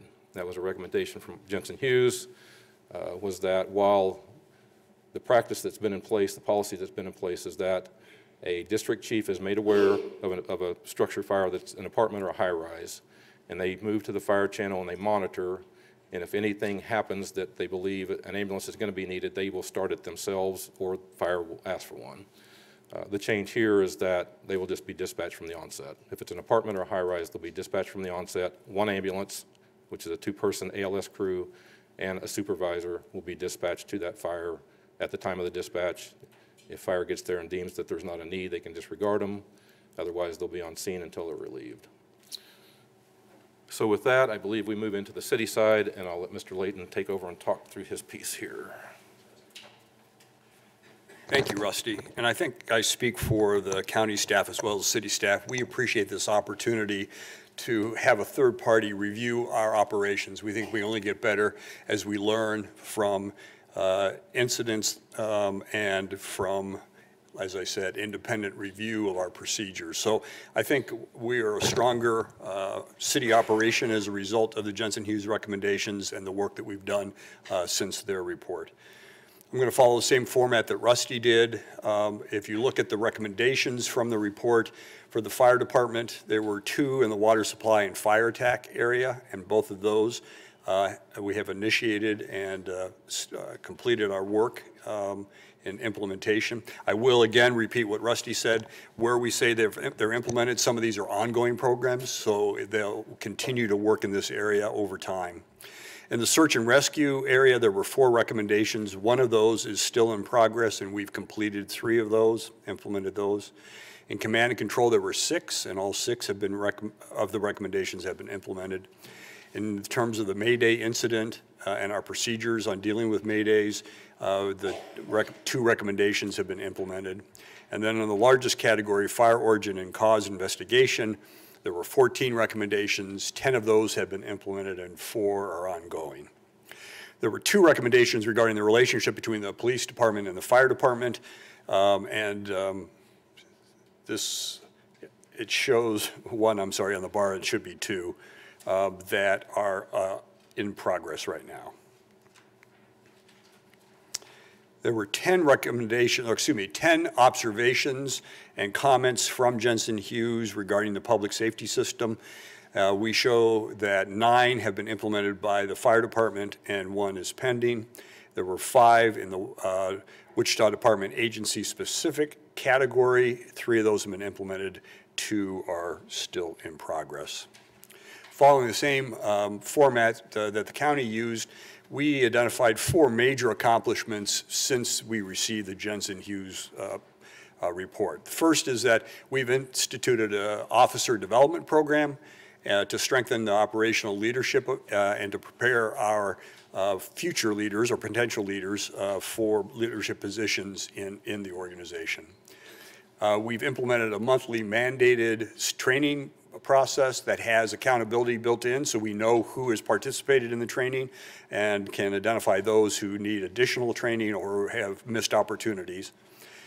We have had a Mayday training exercise that is allowing us to align practical scenarios with our department policies, and I think that was one of the recommendations, is that we need to do a better job with that and some on-the-ground training for Maydays. And then the last, which actually started before the Jensen Hughes report was issued, is the fire department and emergency communications have initiated in-person meetings at the frontline supervisor level to foster open lines of communication and a clearer understanding of roles and responsibilities. That has really helped in terms of both sides understanding the issues involved with dispatch on the front end and the response on the back end. I'm going to turn back over to Rusty to talk about our next steps as we continue to implement and monitor the work from the Jensen Hughes report.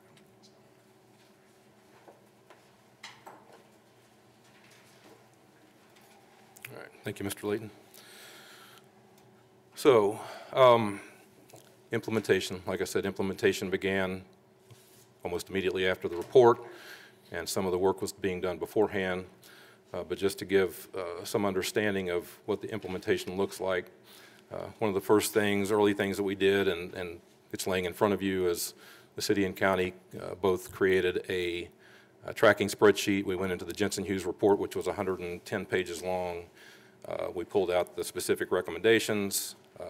We pulled out the specific other considerations, and we spreadsheeted those so that we were using a common agreed upon tracking mechanism. The fire department, Chief Snow, and the Director of Emergency Communications, Laura Forshee, went in and updated those, and Kevin Lannerman with the EMS and Chief Sullivan has been consulted on this. So we had the common tracking sheet so that we could start doing work and see where we were. Today, obviously, we're having a public conversation about this so that others are aware. Other elements of this that are important, as the informal conversations happen behind the scenes with our frontline supervisors going to 911 and having conversations, Director Forshee has gone and sat down with Chief Sullivan, and they've had a conversation about this study and the police element of this. They're on the same page. Chief Lannerman has had conversations with Chief Snow and her staff as they move toward implementation of their piece of this, the ambulance response. So those informal conversations are going on. That includes meetings between the fire deputy chiefs and the deputy director at 911. Those were pre-existing and they continue. So you have all those informal conversations, which are extremely important to ensure that there are relationships, that those are relational conversations. Then the more formal mechanism is the Wichita-Sedgwick County Emergency Communications Advisory Board. That entity meets bi-monthly, it meets every other month, 6 times a year. The first meeting for this year is in February, so it's coming up here in a couple of weeks. At that meeting, there is a portion there, I think there's 4 or 5 specific other considerations that deal directly with the advisory board. So Alora has sent out those specific elements to all board members so that they had time to think about those in advance. That topic will be discussed during the advisory board meeting, the things that are specific to the advisory board to get their input and their thoughts and their feedback and direction. And then also on a bi-monthly basis at these meetings, Alora will give an update on where emergency communications is with the specific recommendations that align with them, and some of those impact the board members, obviously, so she'll give updates. Chief Snow will have the opportunity to also give updates at that meeting where Wichita Fire is with their recommendations. There's a fire subcommittee that is part of that organization. That's the fire chiefs, county, Derby, city, and then a representative from suburban fire. We have, I think 5. I'm not going to count them in my head right now, but we have volunteer fire departments in the county, and they elect or appointed one individual to represent their voice at these meetings. So that makes up the subcommittee, and the emergency management director also attends those. They will talk about issues that are specifically in this document that affect all those fire chiefs, all those fire departments, and they will bring that back to the big board on a bi-monthly basis. They do a report out every board meeting as to what the subcommittee talked about and what progress has been made and what the others need to know. And then the system considerations in general will be discussed at those meetings as well. So that's the formal mechanism for conversation about the public safety system, sheriffs, chiefs of police, fire chiefs, EMS, and IT, county's IT sits on that board as well.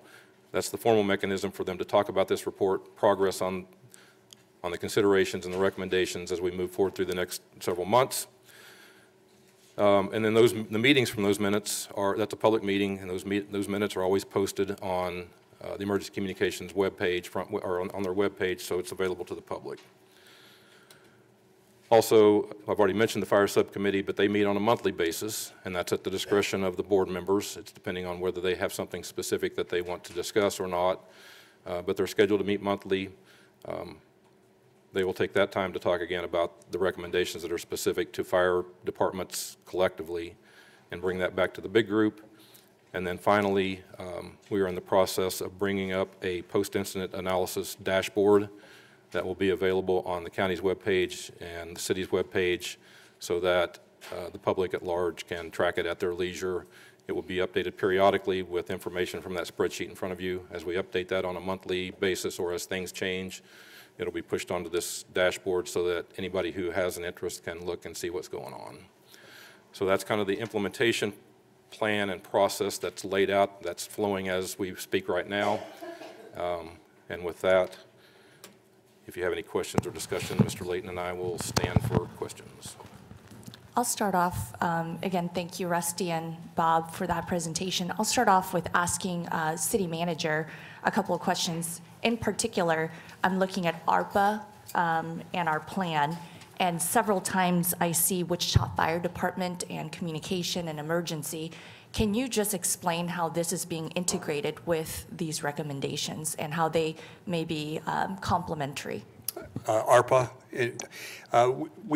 we have money that the council allocated for some communications improvements. Chief, I'm going to ask you to help me in terms of the projects that are funded with the ARPA dollars or what we've already done. It's basically equipment, city manager, so station alerting, and also radios is what the ARPA funding is used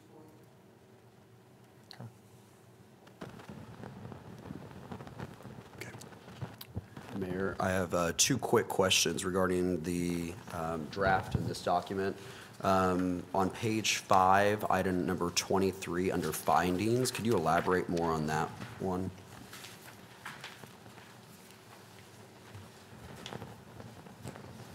Sorry, I'm not sure I follow. Hold on. Page 5. Page 5, item number 23, under findings.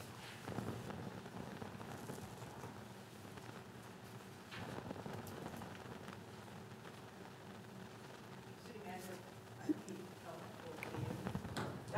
those are drop-down boxes that there are some investigators. Got it.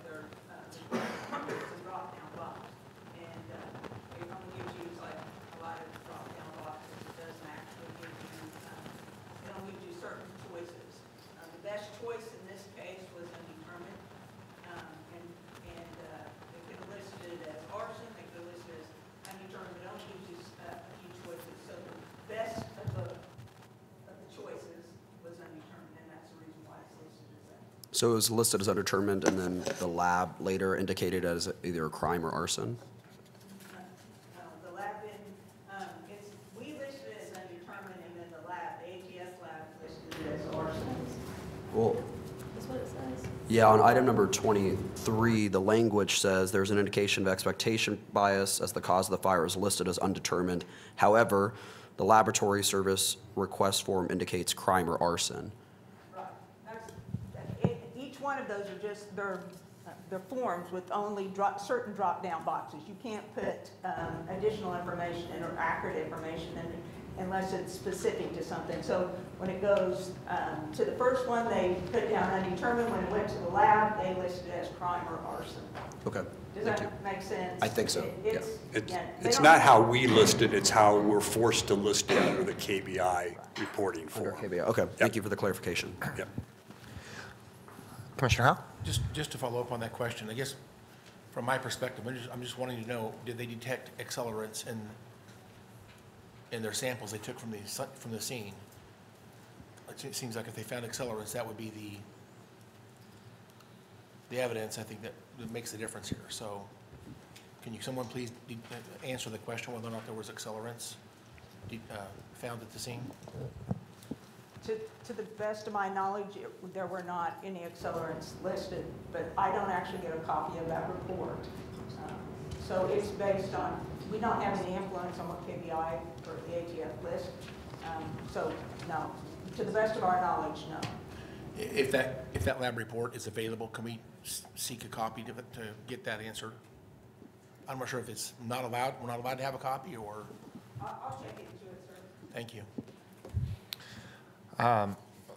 Thank you for this report, and just as a reminder, everything, the detail of all that was gone over is in these big spreadsheets here, and I think that's what Councilman Glasscock had referenced. Rusty, I have a question, and I've kind of harped on you on this one, and so it's not the most popular thing that's going to be said in the room today, but I want to make sure to say it. The onus of implementation on these things and the accountability is going to be held on these people sitting at this desk. It's on the electeds. We are going to be held responsible from the public to make sure these things get implemented. And I'm very grateful for department heads and staff, all the public safety who we have expressed significant gratitude for their work in this space. But ultimately, the responsibility of the implementation comes on our shoulders. And some of that is going to require some cost, particularly on the 911 side. We've invested just in the last year incremental $3.5 million into some of these things. There are advisory boards that are meeting. There are no electeds on these advisory boards to be in the room and to hear what's going on and to help advise in some of these discussions.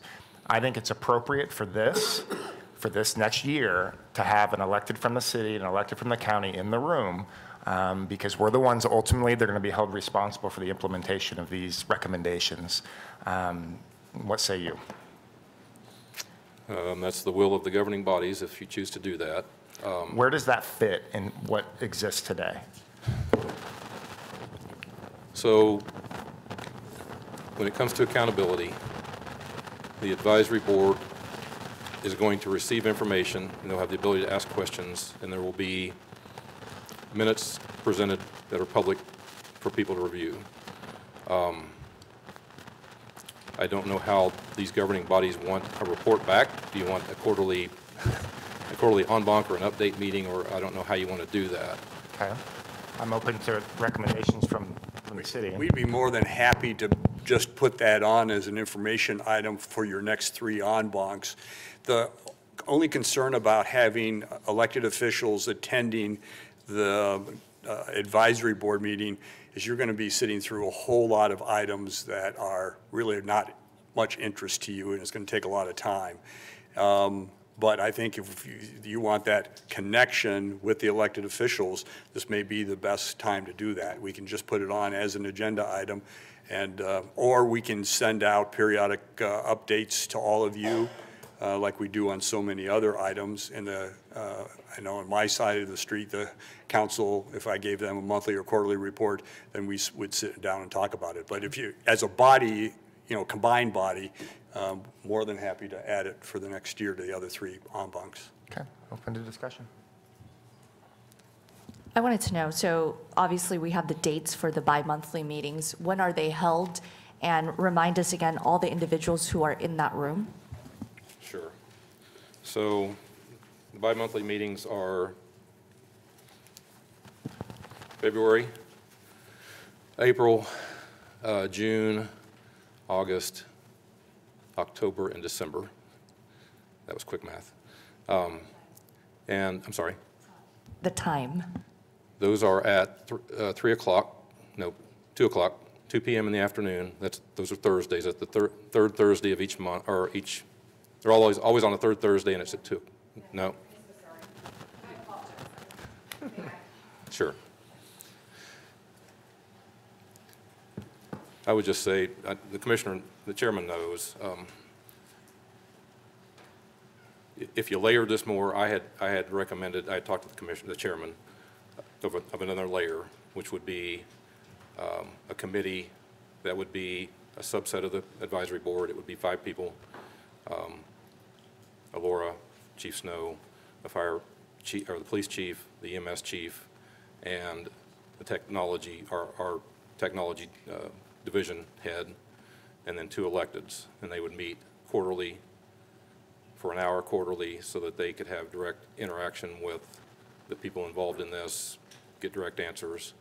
But that adds a layer, it adds another meeting to a list of already long meetings. I get it. And so, I get that, and I appreciate that. The last thing I want to do is to create more work for more people. I get it, but we spent a lot of money on this report. A young lady was killed in this fire. There's been a lot of public information and a lot of public discussion around this. It's worth the extra work, is my point. And I think that the people that are sitting here are going to be held accountable to the implementation of these things. And I'm just speaking for myself and my seat. If I'm going to be held accountable to the implementation, I want to be in the room to shape it. So that's just my view. as far as the 6 meetings, Laura will speak to when they are. There's 12 board members. It includes police chiefs from Derby and Wichita. And there's a suburban law, which is Hayesville at the moment, I believe, and then the sheriff. And then it's Derby as a first-class city, Wichita is a first-class city, fire chiefs, county fire district chief, and then I mentioned the suburban fire has one representative. He is a Mount Hope volunteer, and he's also a Wichita fire lieutenant by trade. And then you have the emergency manager for Sedgwick County, the chief information officer for Sedgwick County, and assistant city manager from the city of Wichita, and then Chief Lanterman from EMS. So as far as when they are, you can... Yes, I apologize. Laura Forshey, I'm the Director of Emergency Communications. Those are, as Rusty mentioned, he had the dates correct. They're the second Thursday of those months. They are at 2 p.m. They are hosted at the Public Safety Building at 714 North Main. And while that is a secure facility, it is a public meeting. And of course, I would welcome any of our elected officials always to attend that. They're about an hour long. Of course, they may go longer as we have more to discuss. It's going to be a busy year, so yeah. Thank you.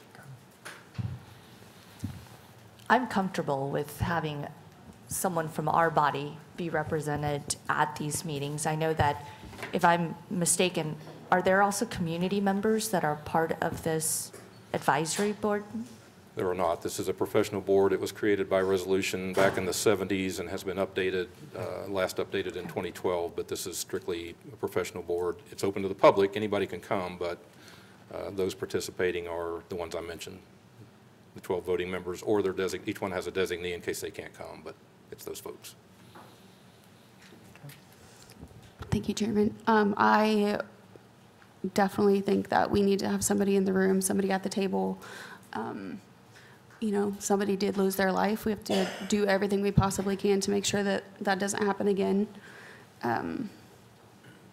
So yeah, I'm definitely in favor of something like that. I don't know how you guys are going to decide who that person is, but I appreciate the invitation that any of us can go if it works out with our schedule, if you're not appointed to the board or whatever that might look like. Okay, Commissioner. Since this is a secure building, how does the public get entrance to the building? So on meeting days, we have somebody that is watching the lobby and gets them up the elevator into the room to be a participant or to be an observer at the very least. Right. Thank you so much. Rusty, do we have a time frame of implementation, a target time frame on these things? Are we putting this out to a year? Was that the suggested time frame for implementation? Some of this is going to be in process and will continue. And as you mentioned, there'll be continual implementation. But it's going to be in process, and as we continue to work through this, there are probably going to be some budget items that we'll need to work through this budget cycle, at least on the county side, but potentially on the city side as well. So, you know, I'm anticipating that we'll be at this at least for the next 12 months, and then we'll reassess at that point where we are with the recommendations, the other considerations, and how the leaders of these organizations, Chief Snow and Laura and Kevin and Chief Sullivan feel about things, but as well our other system partners, our other chiefs of police and fire chiefs, how they're feeling at that point. The system is working, and if we've made improvements, and so I would say at least through January of next year, or maybe even March, you know, 12 to 14 months, and we'll be reassessing as we go. Thanks, Rusty and Manager. Thanks for the presentation and great summary of implementation and pending items. Related to this board, so there's 12 professionals on this board. It was chartered as a professional board. and it's kind of, thank you for the news that it's open to the public, and you've got the dates and the times, so I'm wondering, so if we added a member of the electeds, I'm not sure if they would be, do you take votes? Do you take formal votes on any items? If there are items that are system-specific, if there is a policy that needs to be updated or changed that Alora has brought to this group because it affects all of them, things like that, she will put to the group and they will vote on implementation, more research, whatever the case. Or if it's a most days it's a presentation of information. The subcommittee comes in and presents, Alora presents where they are with emergency communications, what's going on, what's new, what's different. But occasionally when there's issues that need to have ratification by the group, then that's when a vote takes place. And that could be, if it's a consideration for a budgeted financial item that on the city or the county side, then you approach, or the manager approaches the commission and the council. This board is advisory in nature. They can't take action for the city or the county, but we do encourage them every budget cycle to please bring forward any projects that they believe are necessary and beneficial for emergency communications to serve the system. But then those have to be brought forward by whichever appropriate department head to their respective budget process. Yeah, I'm trying to digest or understand if it's, you listed the people that were on this board, and I agree they are, quote, experts in their respective fields, and the electeds are expert in their elected field, and not maybe so much the areas that are the 12 board members. So, and listening to this, I'm kind of almost in favor, since we all know any of us can attend. I guess if we do have a member, if we decide to say we want a member on this board, I'm not sure that they should be voting members based on the professionalism of the makeup of the deal. And since it's open, I'm kind of feel like I, for one, and it's public, would like to just attend and listen, which is what a member would do. Thank you.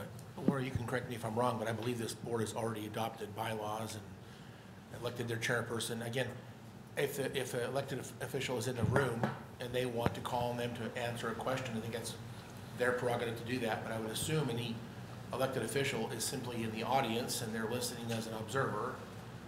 Again, they can ask them a question if they want, but I don't think that they ought to be sitting at the table necessarily participating in all of the work that's being done by the advisory board. So to me, it's just very simple to say, we ought to have someone over there by intentional, have someone in the room, but I would expect they would just be in the audience, sitting there available to answer a question if asked, and simply be an observer. So it'd be a non-voting member, so to speak. If you follow the rules of order, theoretically, the board members are going to speak, and the chair should recognize the chair should recognize anybody who's not a voting member and allow them to speak if they choose to do so. So if somebody from the governing bodies is present and they want to ask a question, I'm sure the chair would defer, but they wouldn't necessarily be voting members to vote on any operational policies or issues that came before that board. And in their bylaws, they can certainly do that, but we just had a COMA training yesterday, and there's no obligation for any board to necessarily recognize members of the public. So they could do that if they choose, but that's their choice within their bylaws. So I'm going to take a different approach. I think the people need to be in the room. This is important. We're not just talking about the Brook Hollow Fire incident report. We're talking about the public safety ecosystem, which, if we're being honest, was called into account with this incident. So the people need to be in the room. I would actually venture, I understand this is the professional leadership discussion taking place, and I am not an expert in fire or 911 or EMS. We have experts. So I agree that shaping policy in that regard, I don't think is, we had an incident at the county a few years ago, with the C.J. Lofton task force that was formed to implement something very similar to this. It was an ad hoc, separate task force. This was before my time on the county. But Rusty, that was a very efficient, very effective group, was it not? We got a lot of work done, yes. I think Councilman Johnson was on that. It was Commissioner Lopez from the county. There was a lot. I'm just saying, what if we developed a quarterly task force of sorts made up of an elected here, and some of the, that is focused solely, not just on the entire ecosystem, but solely on these recommendations. And if it's a time issue, I'm happy to serve from that side of things, from the county side. I want the public to understand that we are going to take this, not that we're not, but they need to know that we are working hard to implement these things and develop these things into our entire ecosystem, public safety ecosystem. So I would actually push us to develop this ad hoc task force committee for the next year to actually work and focus laser sharp on these 40 recommendations. I'm happy to do it if my colleagues have a different idea, I'd be happy to be the representative on the county side. I think it's needed. I think it's needed in this regard. I think this is important enough to have this sort of oversight and this sort of conversation. So, just to register my opinion, again, I appreciate you, Chairman, wanting to do that, but I would also say, I would like, if we're going to make a selection of the 5 commissioners, I'd like to be considered for that absolutely. spot. So, to me, this is not a decision time. This is simply saying, you're interested, I'm also interested. And again, I know that chances to serve have been somewhat limited lately for me, so I want to make sure I register an interest again. Thank you. Yep, certainly. Any feedback? So your comments would say, where we're on, let's see, slide number implementation that you described. I wrote my notes. So you described those meetings in those months with the board. Yeah. So you're suggesting that we add a quarterly meeting with all these board members or just a few members, just the I'd want to bring them all in. representatives? If it's just me, I'm bringing, with the electeds, a quarterly report, I think it's necessary. I think it's helpful. Okay. I'm open to shaping it, but we had a CJ Lofton task force. Councilman John, it was effective. Was it not effective? And I think we can mimic something like that on a quarterly basis for the next 12 to 15 months, just to make sure these recommendations are getting in front of the people's representatives to make decisions. Yeah, so it may not need all 12 members. It may be. But sure, whatever. certainly. And I am curious if, Brandon, your opinion of how that went. No, I thought it went well. I can't remember our time increments that we had. I think 30, 60, 90 days. Then we jumped out 180. We had regular conversations and updates on policy. I thought it was very effective. I will say in that space, Commissioner Lopez probably did a little more than I did. I was present. I wanted to hear the conversation. We always kicked off every meeting with our thoughts. Then we heard the update and we closed out the meeting with thoughts. But I thought it was effective. We stayed focused on that. We did get a lot of work done and moved the issue forward. I think this is a good idea as well. Okay. Thank you. I will offer a suggestion. So we already know when the dates of these meetings are. The 12 professional individuals are already present.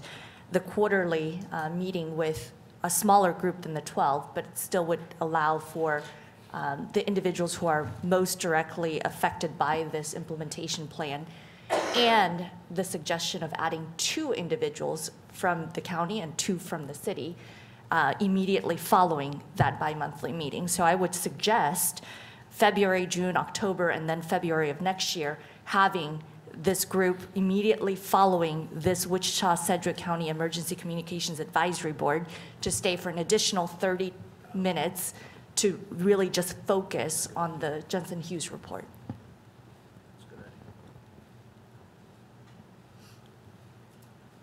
Okay. If we're in favor of that, I will follow up with each of the council members and talk on our end. And would you guys? Yeah, I don't think we have to have the actual format built today. I think the point that I'm hoping to get agreement on, at least from this side and hopefully from the city side as well, is that let's formalize a task force of some sort, whatever it looks like, whoever needs to be in the room. I just think that the electeds need to be in that task force. And I think that we need to be laser sharp focused on these right here to make sure they're happening, or at least to our best ability. I understand not all of this is maybe a good fit for what we have here, and some of this is going to be customized to what we do here and what's unique, and we're going to let the experts advise on that. But I want to formalize this. I want the public to see us formalize a task force for implementation. So I'm happy to work separately with the staffs. Rusty, you and I have already, I've been hounding Rusty on this idea for a bit. So we can continue to formalize that and then find a way that each body can have a decision made on that. But I think it's appropriate in this regard. I'll just add to what the chairman said, just overall thoughts. I do think it's always good if there's an elected that can speak to the actual conversation happening kind of in real time. So, you'll get a quarterly update. Staff always does a wonderful job with those. But if you have one or two electeds that are in the space, whether they're helping shape anything or not, as the public is asking questions, especially of a chairman or a mayor or any council member that was, or commissioner that was involved directly, then you can speak with authority to this is the conversation happening as much as you can.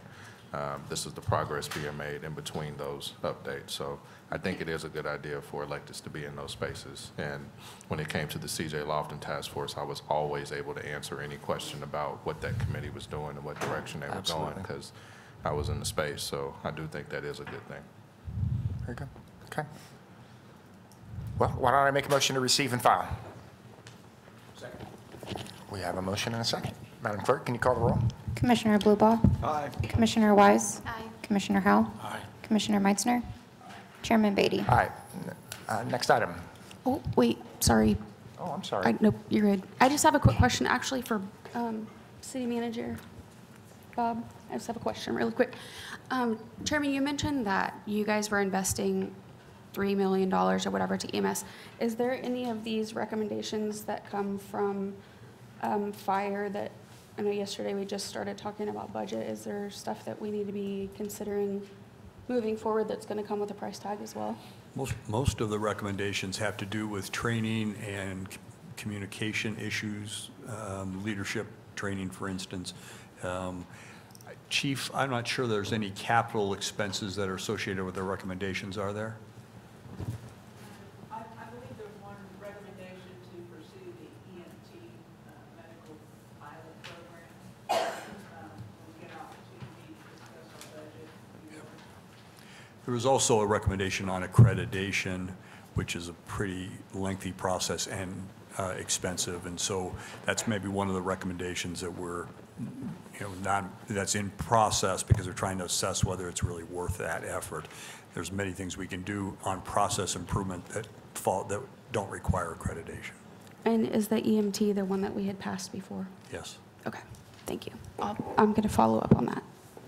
Thank you, sorry. Sorry, I jumped the gun on you. Okay. We can go with, unless there's any other comments, will you call the next item? Item C, future en banc topics. Okay, Mayor.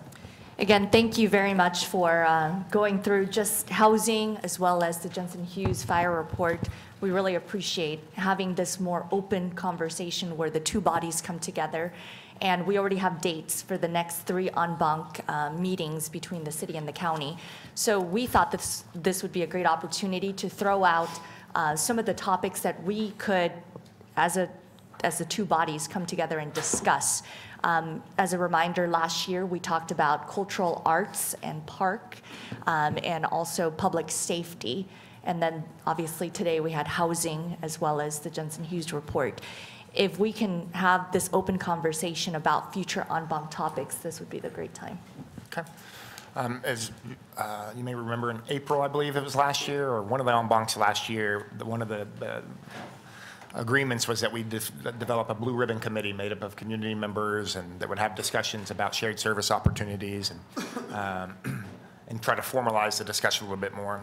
One of the discussions they've been having is centered around the long discussed parks, cultural art, rec, functional consolidation of those departments.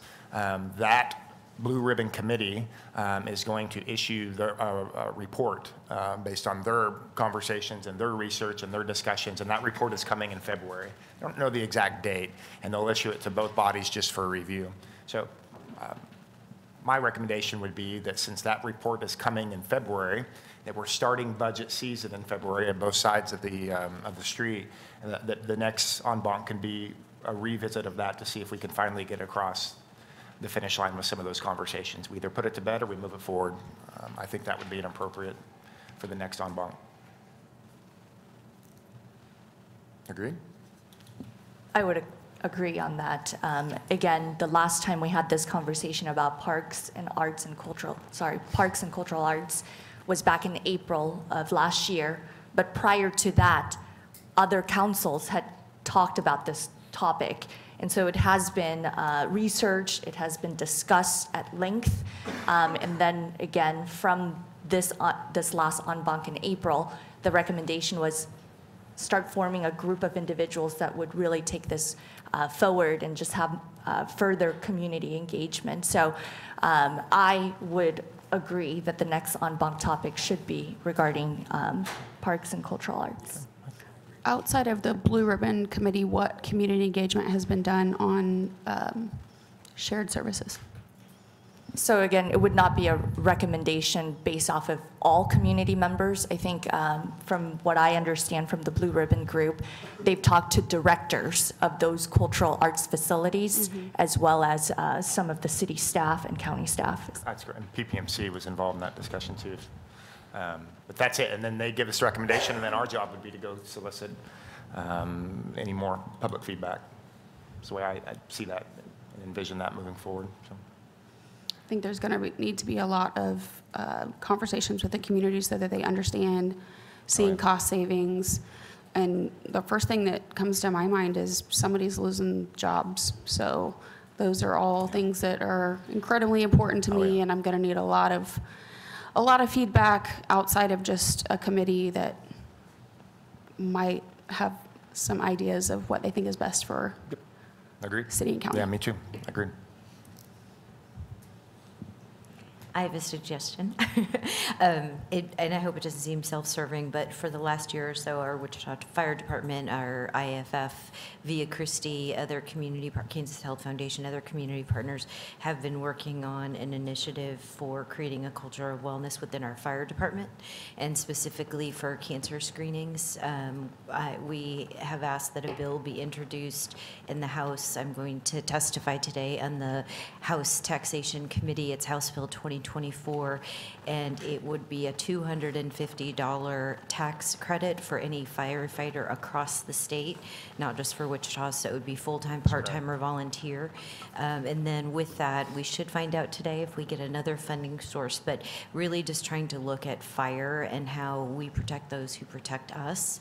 And then if this is a model that works within fire, could it be emulated in police or public works or different departments that have specific hazards that come with it? But very hopeful about the state law, and but just interested in, because it does impact county as well with fire. So it might be just updates would be an interesting on-bank topic. Yeah. Thank Beautiful. you. Good luck today, by the way. I would say maybe we keep housing on there and plug and play on that. So housing, the mayor talked about it yesterday and today. The Places for People plan, maybe there's an update on that for both bodies to talk through what that looked like in zoning implications throughout the city and county. Also, other aspects of housing. I had mentioned at the last en banc, looking at the eviction process. Maybe there's other processes we could look at within housing to discuss, one, how they work, if there's any suggestions for changes to improve situations for people, but continuing to kind of plug and play on housing. We know that's a major issue in both Sedgwick County and the city of Wichita, and I think keeping that on there and talking about the different aspects would be a benefit. It's good. I have a suggestion that I think we should consider. I think we should discuss water. Obviously, the city of Wichita takes the lead in water. I think that you guys do a lot of things in water that is very admirable. There's things that we don't understand that all you do in water in regards to not just the treatment facility, but all these other things that you're doing in water. And the conversation about conservation, about innovation, about contamination, I think that we need to jointly have that discussion. Obviously, the contamination issue is top of mind for a lot of people in this community. And I think this conversation could lead to, hey, how do we deal with some of these things jointly? I think everybody knows that we feel that the city and the county have been left out of the table in some of the contamination discussions from the state. KDHE, we have been left off the table in these things. And I think that I think it behooves us to try to shape some of the policy moving forward, and at the very least, try to streamline some of the communication and try to create a different model. Obviously, everybody knows what's going on at 29th and Grove. Thank you from the city side for the actions that were taken last week. But this 29th and Grove can't be the last discussion that we have on water contamination.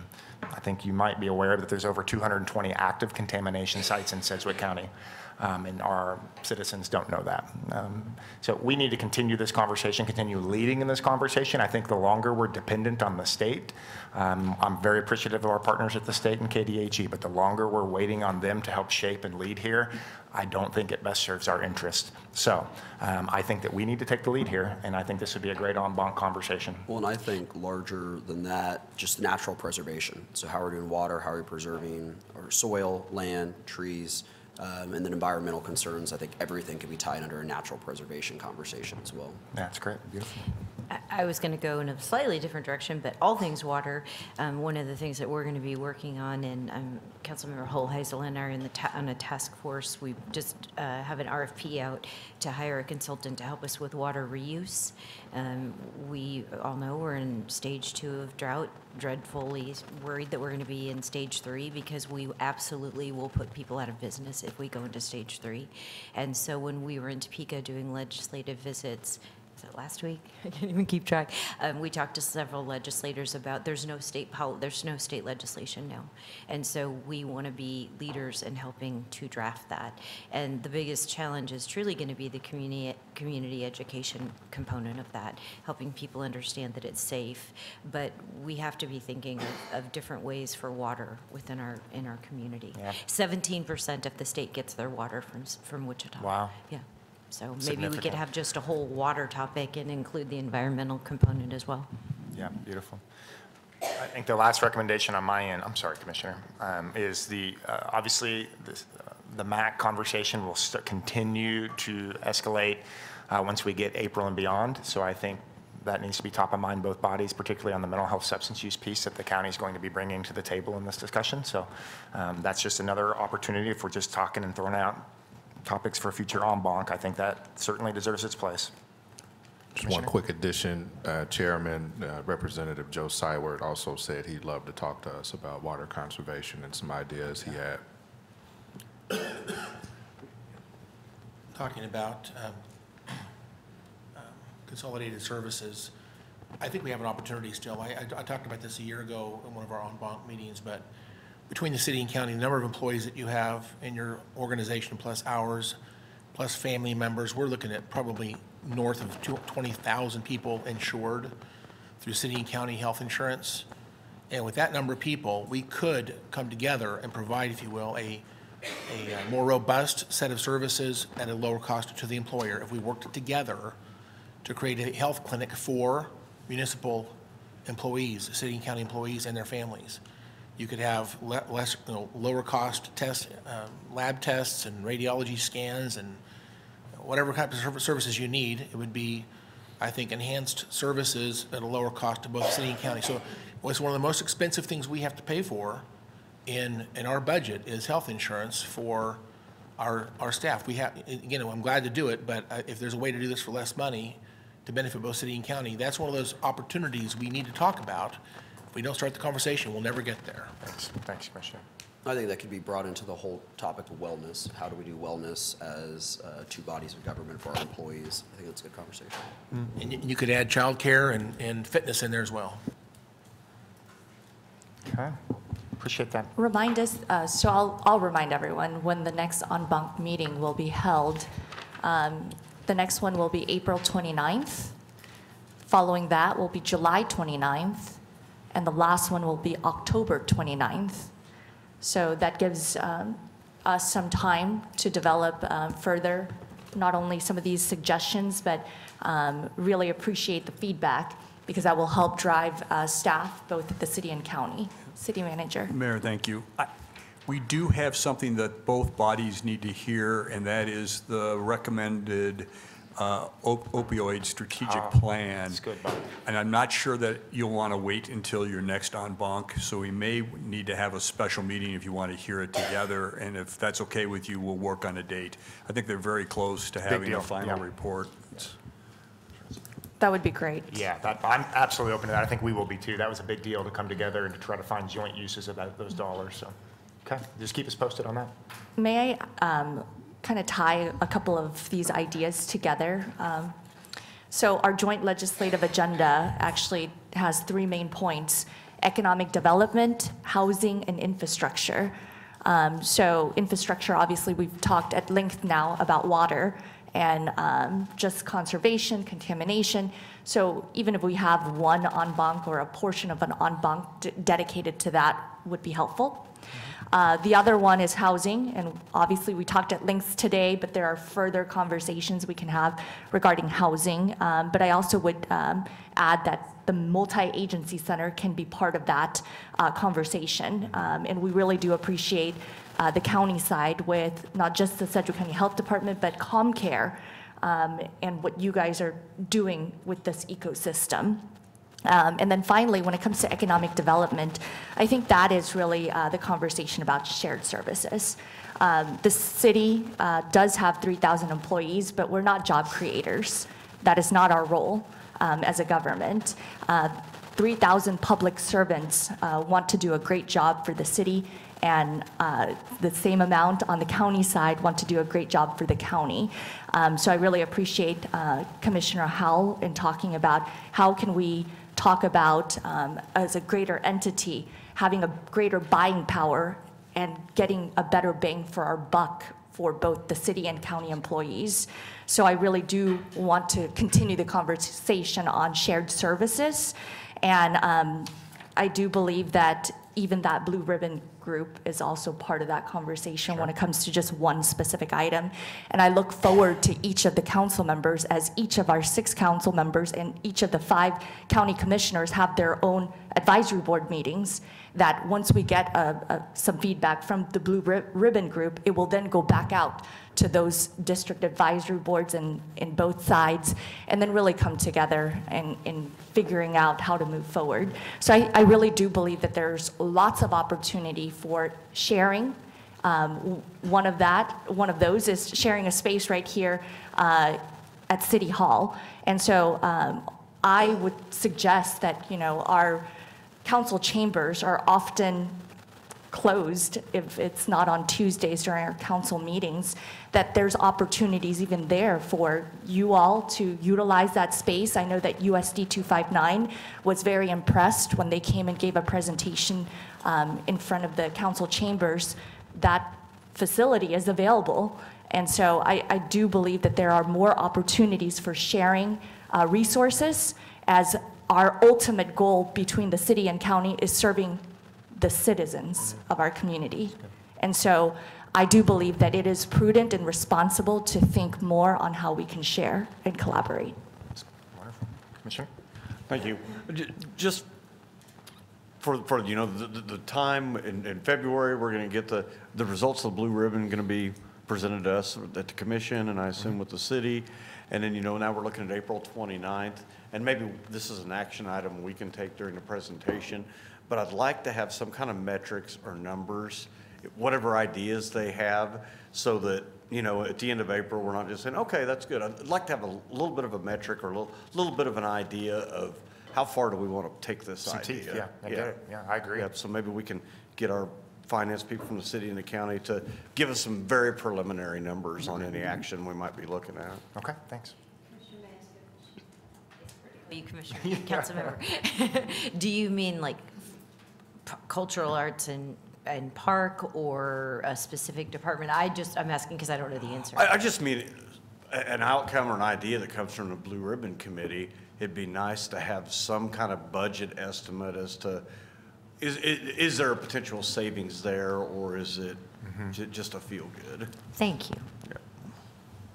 And I heard that also from Councilmember Ballard, so same questions, seeing what are the actual cost savings, so putting some numbers And what does this mean in regards to employees? So we want to see numbers. And I, again, think that this blue ribbon group is just giving a suggestion, and then we, as a body, would then take it back to each of our district advisory. I don't have a district advisory board, but you all have district advisory boards, and I think that that's how we move the needle forward once we get more data and information. Okay. Anything else? How are you guys going to prioritize what the next en banc is? Because all of those topics are extremely time sensitive, with water coming up on spring and summer and stuff, and then of course the MAC is right when it'll be transitioning out of the emergency shelter. So who gets to make that lucky decision? I don't know. May I ask city manager really quick, you mentioned the opioid strategic plan. When will that be available? And then approximately, obviously between now and April 29th would be the meeting. Could that be a special meeting regarding the opioid strategic plan, in addition to maybe getting that report from the Blue Ribbon Committee so that you can combine those two together? Yes, Mayor, I think that is possible. Yeah. And I believe it's February. I believe, I haven't seen the final report or final recommendations, but I believe it's in draft form and very close to being completed. Yeah, Rusty just confirmed they're going to present to us on February 14th, he believes. Well, and the question was whether or not, originally, just because of the interest of time, we were talking about one presentation to the council and one to the commission. But if you want to be together in another en banc, we could hit that item, and by then you should have the recommendations from the Blue Ribbon Why don't we Committee. visit when we get a little bit more concrete information about what that is? And maybe we could shift it a little later in February, because I mean, it's, yeah, I get it. I don't think 2 weeks will make a difference in either of those. Agreed. There's a lot of important topics, so I'm not sure exactly which comes next, but there's a lot that we need to talk about. So, pack a lunch. We'll do it all day. Yeah, I do too. Okay. City council members, commissioners, any final thoughts? No? Well, thank you all again very much. We kept you a little longer than expected, but we really appreciate, again, having the opportunity to have the two bodies come together and the two staffs come together and share a presentation that everybody gets to hear, and then have open discussion is very important, and I really am very appreciative that you guys came over. Yeah, well, thanks again, Mayor, Council. Thanks for hosting us. Bob, thank you again for hosting us. Tom, thanks for rallying the troops, bringing them over. Appreciate everybody's attention today. If there's no other business to be conducted on the en banc, I think we stand adjourned. Thank you.